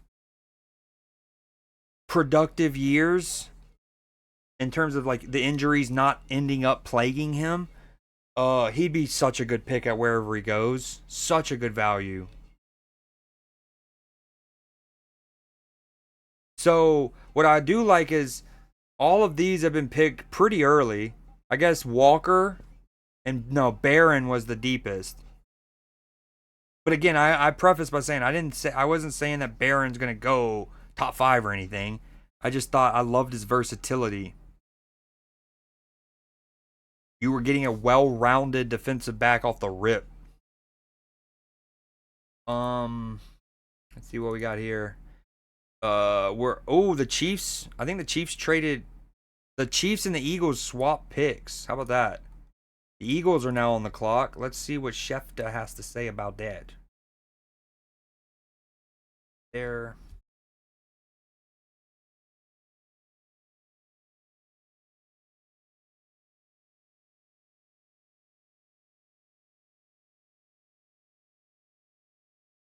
Next time I have to apply for a job and whatnot, and they're like, "What's your skills?"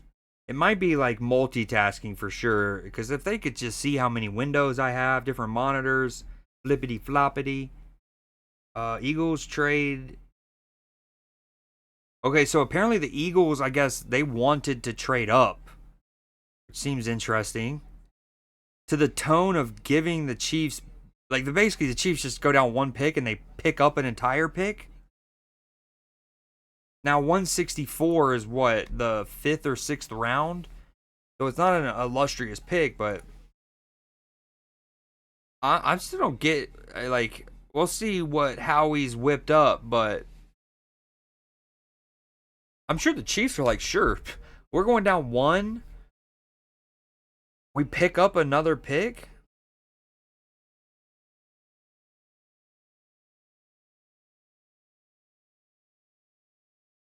What's the deal with the Clippers?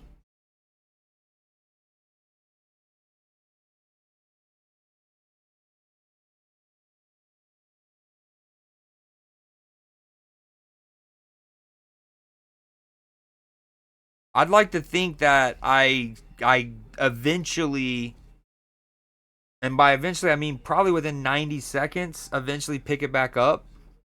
I trail off, but I find routes. I'm like a park ranger.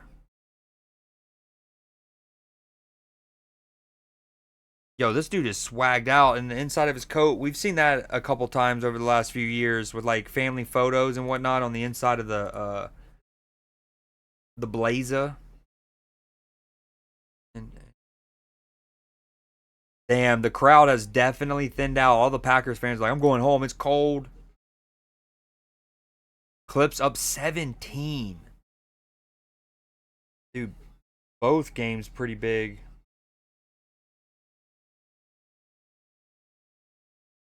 A 15-point game in OKC. Well, I guess I mean technically in Memphis, but you know what I mean. Dude, the Eagles make this trade as if they knew who they wanted, right? Why else would you do it? And we've like, dude, the NFL can suck our ass. They are milking the shite out of this.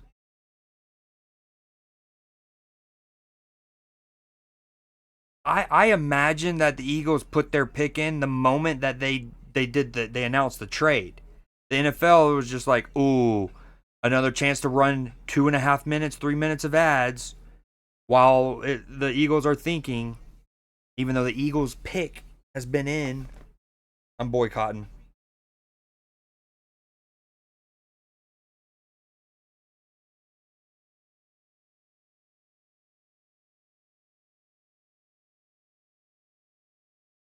What would the Eagles even want? They got the receivers, they got the quarterback, they got the offensive line, they got the running back, they got the passer. I guess secondary help. Could they go Will Johnson here? Or my boy Nick Amanwari? Honestly, if the Eagles got either one, that I think that'd be a fantastic pick for either.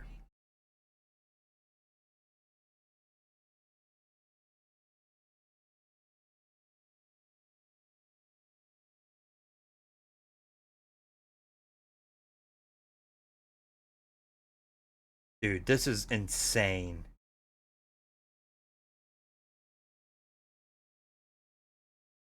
I'm literally feeling the concept of a sunken cost fallacy before our eyes. Because part of me just wants to say, no, I'm not watching anymore. I don't care about the Eagles and the Chiefs freaking pick, not at the cost of an additional 4 minutes of ads here. We're probably gonna get another 3 minute one before the Chiefs pick, mind you, right? Um, but then it's like I've already committed. I'm already here. The broadcast is finally showing the trade that happened kind of. I mean, they talked about it, they showed it before, but like the actual pick compensation. So that 160th or whatever it was is a fifth round.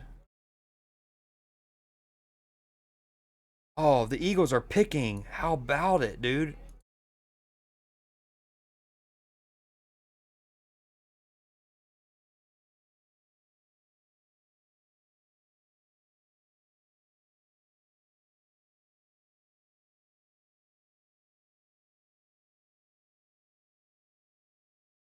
Okay, that's a good pick. Earlier I went on my little spiel about interior linebackers. I got derailed because I couldn't remember Greenlaw's name. I still don't know. No, I didn't fully get derailed because then I talked about Roquan Smith and Patrick Queen. I didn't get to the point about how important interior linebackers have grown to be again. That was 2 years ago. Last year we saw it with Zach Bond, I think is his name. He was the linebacker that went to the Eagles and then wound up leading the NFL in tackles. Was huge for him. All right, come on, Eagles. So the Cleveland Browns are going to have the first pick tomorrow and I think the fourth or something like that. They're going to have two back to back, basically, like two very quickly. So it has to be said, you got to love what the. I like what the Browns did, getting Mason Graham, trading down, getting Mason Graham, and picking up a second and a first next year. And on paper, I love what the Giants did. That organization, there's still a lot of head scratching, but and I was saying it facetiously about the whole it's scripted, but to finish that point, it was like, again, they have such a bad offseason in that Hard Knocks, right? So bad. The Saquon stuff, the Daniel Jones stuff, the fact that the general manager of the Giants asked his kids, not like that's fine. Like just hearing all the different voices, like asking your kids who they would pick is that's but the fact that his son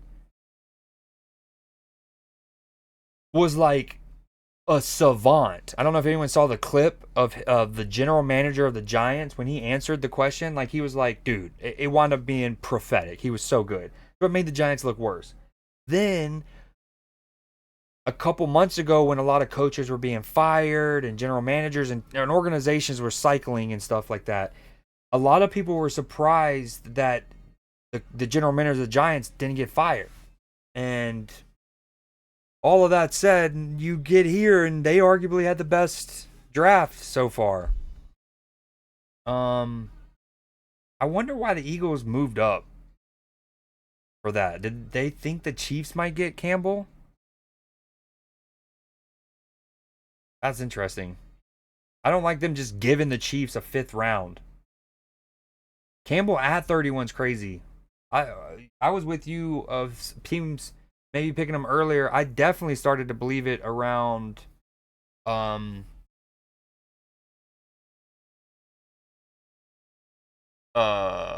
between the Lions and the Bills. Sorry.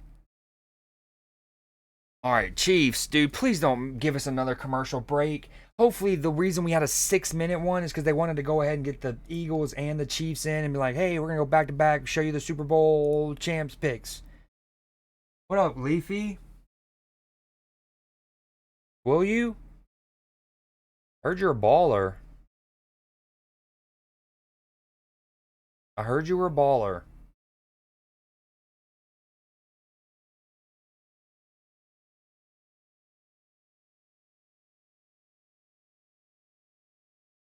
Dude, the Malachi to the Ravens hurts the soul, bro. I like what the Falcons did. The Falcons, I like Falcons, the Browns, and the Giants are probably my winners of day one. Without seeing any of these players play a single down in the NFL.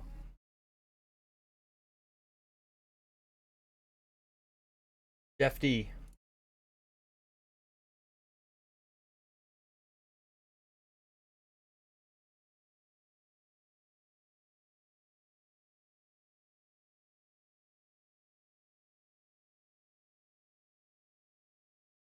Yeah, I just don't understand why they made the trade unless they were worried about the Chiefs getting Campbell, but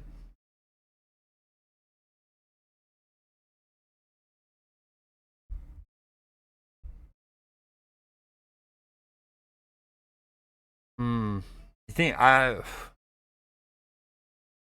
the Chiefs could use another running back, right? Like Isaiah Pacheco is fire, but he's just gotten a little bit injury prone, I think, for their liking. All right, we got the Chiefs pick coming up here. I would say they go running back. I just don't know if there's one good enough for them.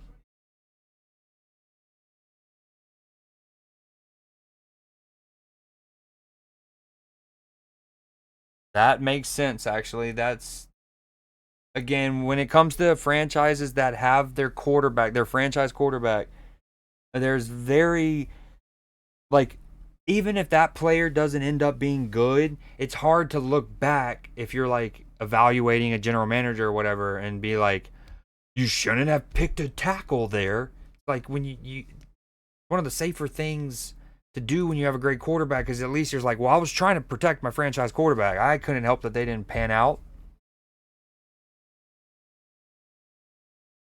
All right, that's the first round. Again, if I had to, let me do this a little. Um,